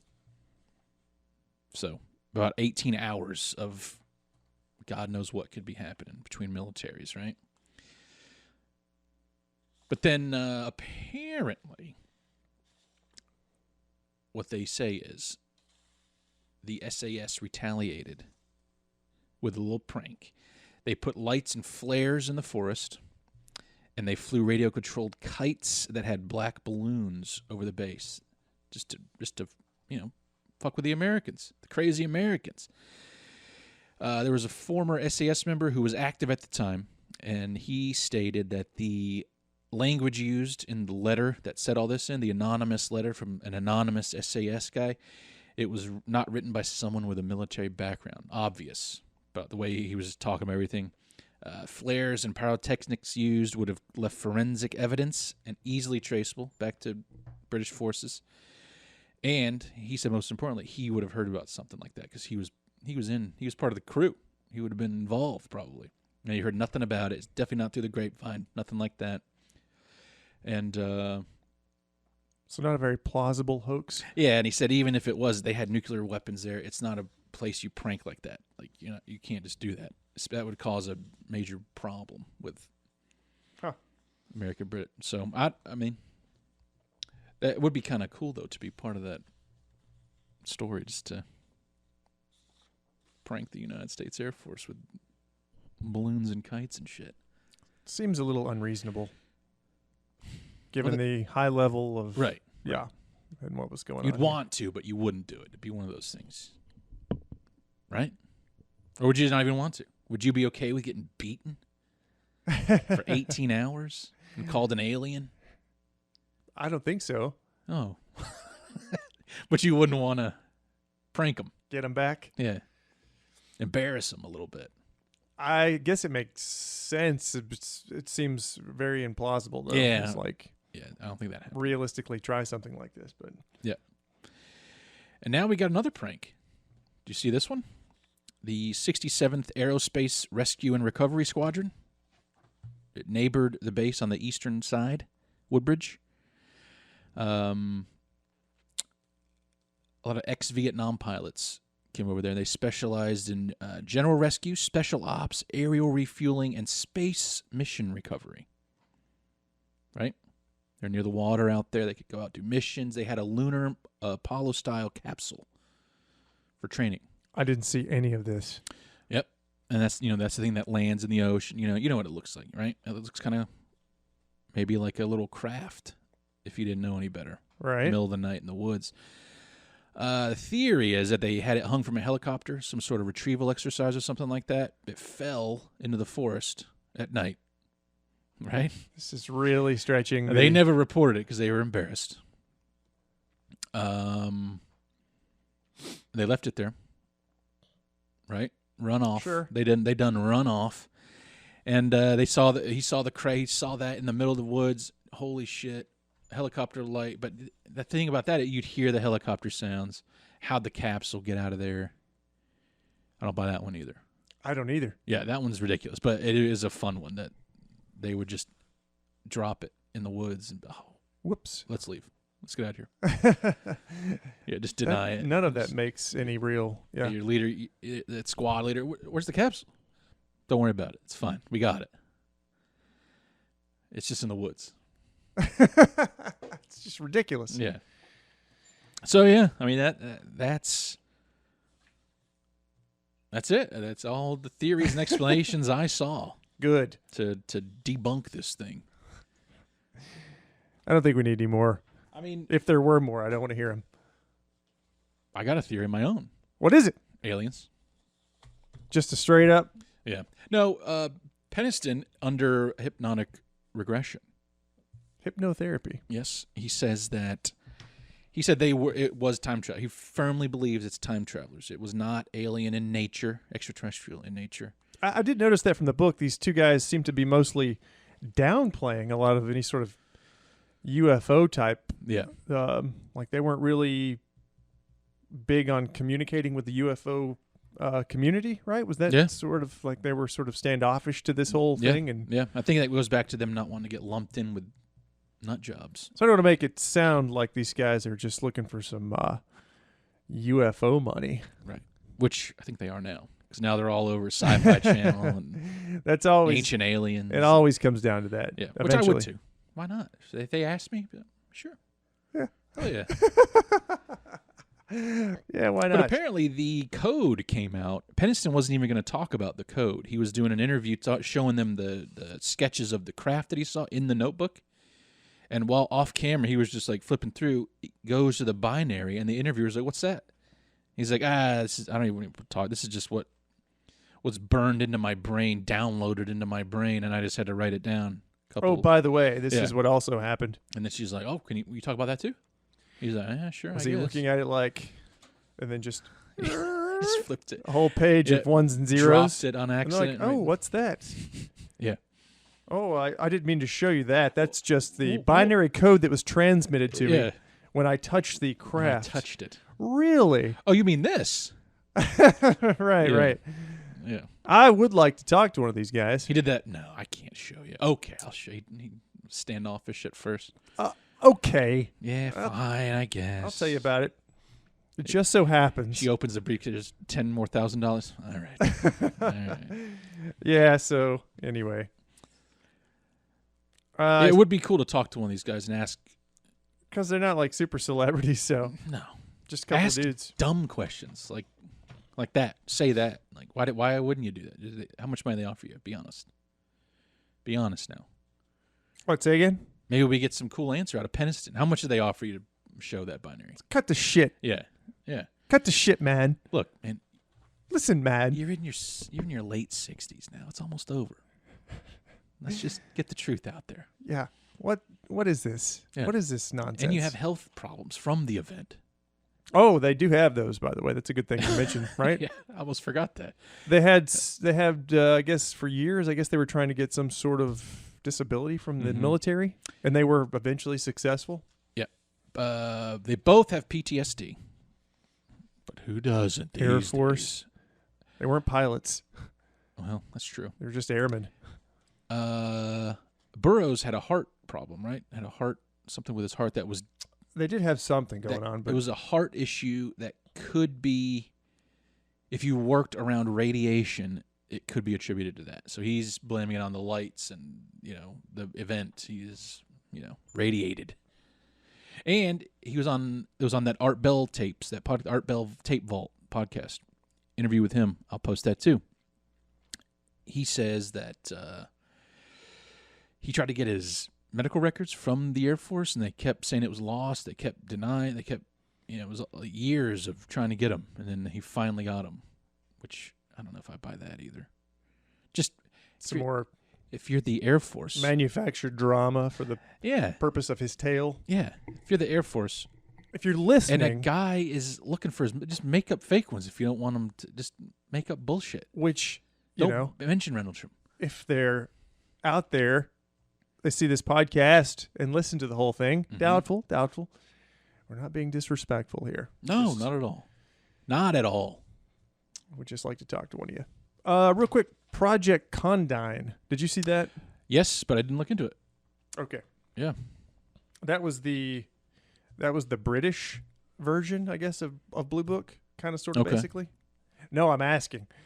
Oh, I don't know. I I'm not going to Google it either. I only saw it. I don't care at this point. You talk. What am I going to talk about? I'll Google it. No, I put it in my notes. Darned if I didn't put the definition of what it was. I just know that Nick Pope talks about it quite a bit in his book. And I assumed it to be the Blue Book equivalency of the British sort of research into UFOs or whatever. Yeah, it's exactly what it. Yeah. So at the very least, exactly what it looks like. At the very least, we've mentioned it during this podcast. Right. And if somebody was interested, they could go and read up on Project Condign as well, because it is important to know that they've had these. I don't think they've ever ended. I don't think Project Blue Book ever ended. If there is something to all this, Excuse me. Yeah. Big disclaimer there. If there is something to all this, or if it's just a psyop and we're all just being played for suckers, something else to keep us occupied. Right. It's interesting to know that they have, governments have had projects where they have been studying this phenomenon for many, many, many years. Yeah, long time. I think this one, I just said it took place between 97 and 2000. Project Condign. It was a secret, unidentified flying object study undertaken by the British government's Defense Intelligence Staff. Which would have been Nick Pope, the author of that book. Yep. I mean, he had the book is pretty good at being not really trying to take objective, I guess you'd say, but at the same time looking at what he did in his career. Mm-hmm. I mean, it definitely has the slant. Right. He is pushing definitely. the UFO alien side Big of things. But he is pretty objective in providing the information. That's so true. that it's not just so. It is true. You can audiobook it. It's on Audible, or you can read it. It's there. I'd recommend it if you're interested in this stuff. So Yeah, it's I don't give a shit about it, but I mean it's apparently it's the only book on Rendlesham that had to be like security released or something. It had to be checked out by both British intelligence and United States. Confidentiality stuff, which kind of cool, I guess. Worth noting. Yeah, 2014 is when that was published. Yeah. So that's basically. I think you've answered all my questions. MOD, by the way. Ministry of Defense. I just mentioned that with earlier. a C, I believe, right? Defense. Probably I've so. Yeah, I've seen it. I've seen it spelled like, with, what the with hell? a C. Yeah. Brits. Color with a U. Yeah. Yeah. Well, I guess that covers Rendlesham. We nailed it all. I feel pretty good about that. Yeah. Just a quick, almost 3-hour long episode. That's not counting. It will be 3 hours, 3 hours with the after actual, 18 minutes. Yeah. which obviously nobody has to listen to. You can Nope. find it anywhere. Nope. But it'll be here for your enjoyment. And if you stumble across this podcast, it's, you've never heard of Rendlesham. Hopefully, I know Justin was very thorough, gave you a good rundown of what happened. I tried to be. I gave myself a headache. But there's still plenty of other information out there A lot. that can take you deeper into it. It's like Roswell. It's like you look at Roswell, it just leads one thing to the next, and the same thing with Rendlesham. Yeah. So, If nothing else, it's a good introductory episode of. I think so. I think we did decent. We Yeah. did a decent job. Yeah, I feel good about it. All right, good. All right, I'm well, going to end it. let's do it. Yeah. The usual, I guess, the rundown. Check us out on Instagram, Vexed Podcast. Twitter, don't Shoot. bother. We have one. We never use it. Yep. Send us an email. Every time a episode is posted, a tweet goes out. I do know that. Oh, that's cool. So, but No followers. no follower. Yeah, because no interaction. Maybe one day we'll get involved there. I don't know. Yeah, I think we're gonna start paying for the check marks. Like everybody else. Yeah, we're gonna have to do that. Everybody's a check mark now. It's such a scam. I don't. Isn't it? Did you see? Like it adds more legitimacy to. I know it's stupid. And you look at some of these people, like, oh, And he- okay, he must be somebody. He's got 800 followers, and Yeah, they should just. I don't know why there's Elon subscriptions now too. did that. He should just left the. You can subscribe to pay more to Twitter to get more, Yeah, like paid tweets, so Yeah. you can see tweets that they wouldn't normally. I know it's weird. Did you see the Stephen King drama with Elon though? No, I didn't see it. That did make me laugh. Real quick, let me get it. Stephen King said something like, it's $8 a month, I think, for the check. He said something like, I think Elon Musk should donate my check mark to charity, perhaps whatever project that helps Ukraine. But it is only $8. Maybe Mr. Musk could donate a little more. And then Elon Musk responded to him. And he said, I've donated $100 million to Ukraine. How much have you donated? And then no response from Stephen King. That made me laugh. Just shut Stephen King right up there. Has he really donated $100 million? I don't know. I'm sure. What is So that whatever to him? that bullshit What's that to is. him? Guy's got money he hadn't even looked at yet. That's right. Yeah. What's that from? Celtic Pride, Dan Aykroyd, Daniel Gotcha. Stern. Gotcha. Great movie. Elon. I know. He was on Bill Maher. They had a little conversation. How'd that go? This whole funny man, he's trying to portray it. He's trying. It's it's like, I don't know. We were just about to end this thing. I could go I on know, and on. He's I know. so full of shit. Unless you're listening and you'd like to give us money, which you're not, and you never will See, be, you know what we should because do? we'll sell out as soon as we get the opportunity. Right now, Talking about us? yeah, Okay. I'm speaking for both of us. I We assumed could you would. do Patreon and do bonus episodes where it's just us doing the dirty 30s. That's the bonus for $1 a month. Surely, our listeners have $1. Some dumb shit will pay that. Yeah. That is a thing, though. I do. The money thing. That is a. We were just about to end it. We're I not know. gonna go Let's back end and- it. Yeah, sorry. All right, go. Next time we'll get into all that. Yeah, make a note. TerriblyVexed.com. You can send us a message there. Everything's up there. Rate, review, subscribe on iTunes. Send us an email, terriblyvexedpodcast@gmail.com. Leave a comment. Leave a comment, please. Rate. iTunes is the way to go, though. That would help us out the most. We could see them all there. Rate and review. Rate, review, subscribe on iTunes. Thank you for joining us. Please leave a review. We will see you next time. Bye-bye.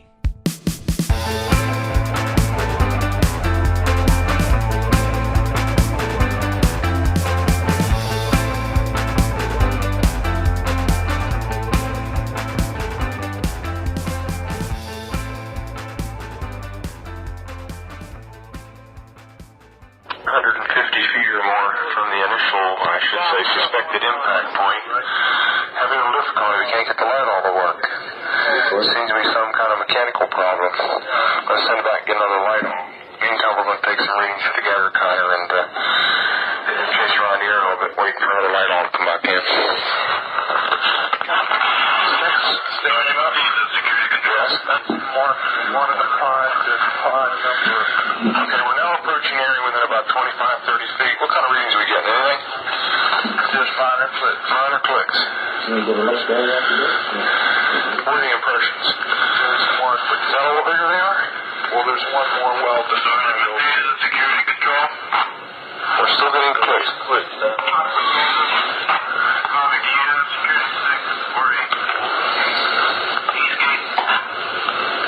Can we read that on a scale? Yes, sir. We're now on the 5/10 scale, and we're reading about third, fourth increment. Okay, we're still comfortably safe here. You don't have a light on, full gas ready. Security. Can you have them? There's still minor readings. The second pod orientation. Security. This one's good. Let's go to the third one over here.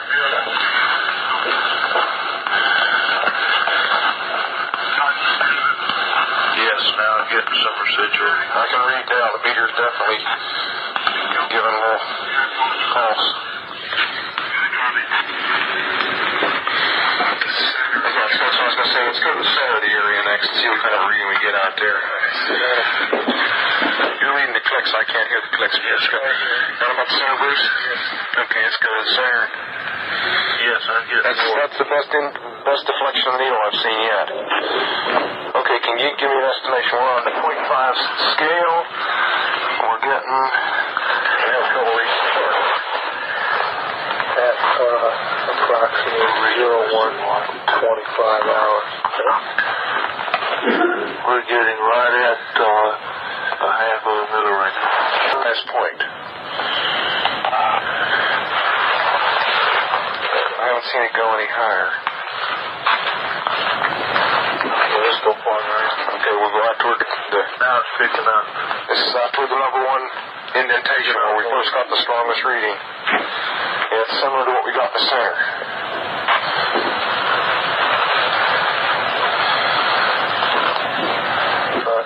This may be in the center. This looks like an area here, possibly. It could be a blast. It's in the center. It's hard to tell. You got to take this. My finger's about to freeze. Here, too. Up to what, 7? What? Just jumped up to 7/10 there. 7/10 right there in the center? Uh-huh. We found a small blast, what looks like a blasted or scruffed up area here. We're getting very positive readings. Let's see, is that near the center? Yes, it is. This is what we would assume would be the dead center. Just picking up more as you go along the whole area here now. Up to 7/10. Or 7 units, let's call it, on the 0.5 scale.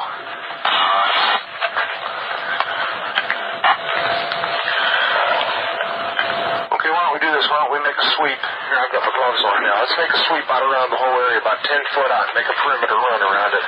Starting right back here at the corner. Back at the same first corner where we came in. Let's go right back here. That'll depend upon you counting the clicks. Right. Okay, let's start it. Yes, it gets then I can put the light on it and sweep around it. It would fly.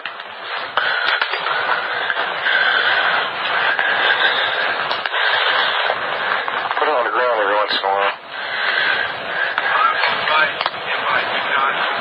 This looks like an abrasion on it. Okay, we'll catch that on the way back. Let's go around. We'll go ahead and hit it there. I got the interest right over here. It looks like an abrasion points into the center. It is. It may be old, though. There's some scent marks or something on it. Let's go on back around.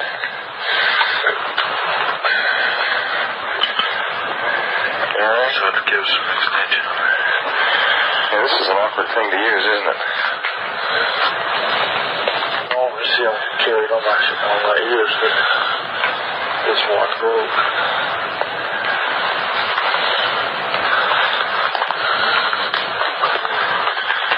Are we getting any further. I'm going to shut your quarter off till we find something. Picking up? What are we up to? We're up to 2, 3 units.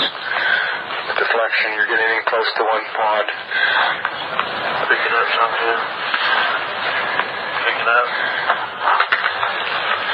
Okay, it's still not going above 3 or 4 units. Picking up more though.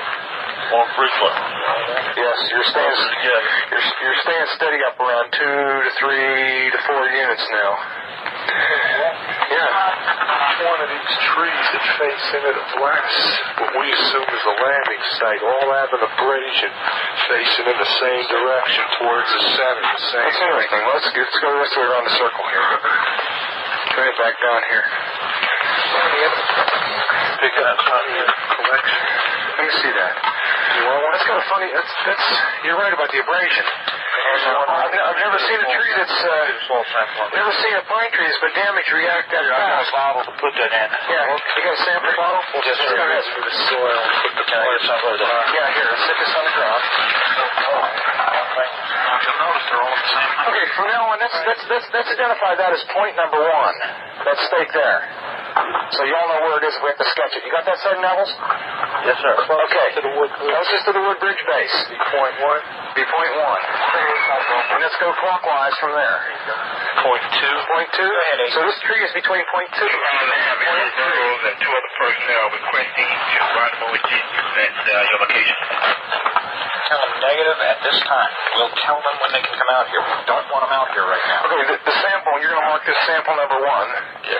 Have them cut it off and include some of that sap and all. Is between indentation 2 and 3 on a pine tree about 5 feet away, about 3.5 feet off the ground. I've got some more. There's a round abrasion on the tree about 3.5, 4 inches in diameter. It looks like it might be old, but strange, there's a crystalline pine sap that's come out that fast. You see those other trees here that are damaged in a similar fashion? Yes, off towards the center of the landing site. Okay, why don't you take a picture of that and remember your picture, and you got to be writing this down. It's going to be on the tape. Right. Got a tape measure with you? This is the picture. Your first picture will be at the first tree, the one between mark 2 and 3. Meantime, I'm going to look at a couple of these trees over here.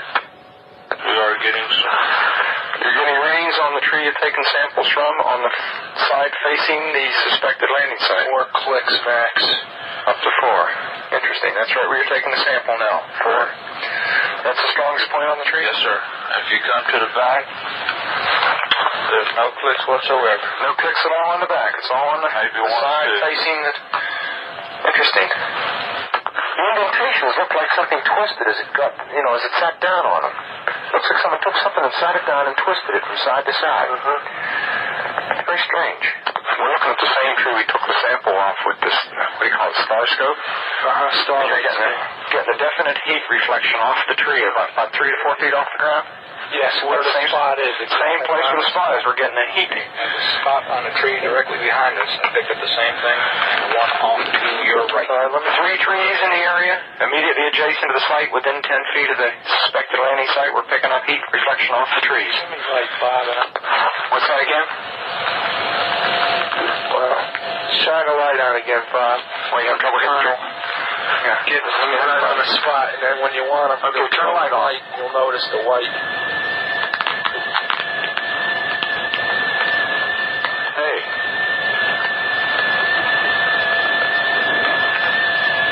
You're right. There's a white streak on the tree. Indicates. Let me turn around and look at this tree over here now. Just a second. White streak right on the tree. I can see it. Wait a minute. Give me a little side lighting so I can find the tree. Okay, off. I lost the tree.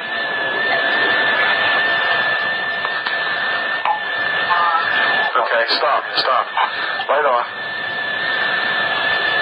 Hey, this is eerie. What is the hot spot?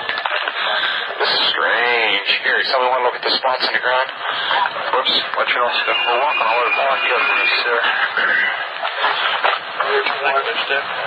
Okay, let's step back and not walk all over it. Come back here, somebody put a beam on them. Well, you're going to have to be back 10 or 15 feet. See it? Okay, fine. Okay, lights off. What do you think about the spot?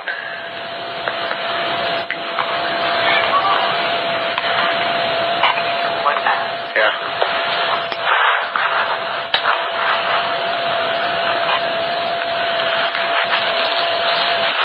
Lexi, what's the first spot?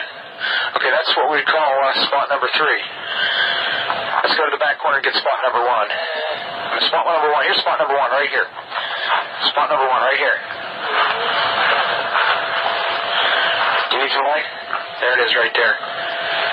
You focused? Okay. Looking out spot number 1 through the starlight scope. Take a slight increase in light as I go over. Slight increase in light at spot number 1. Let's go look at spot number 2. Spot number 2 is right over here. Right here. See it? Okay, get focused on it. Tell me when. Okay. Lights out. Let's see what we get on it.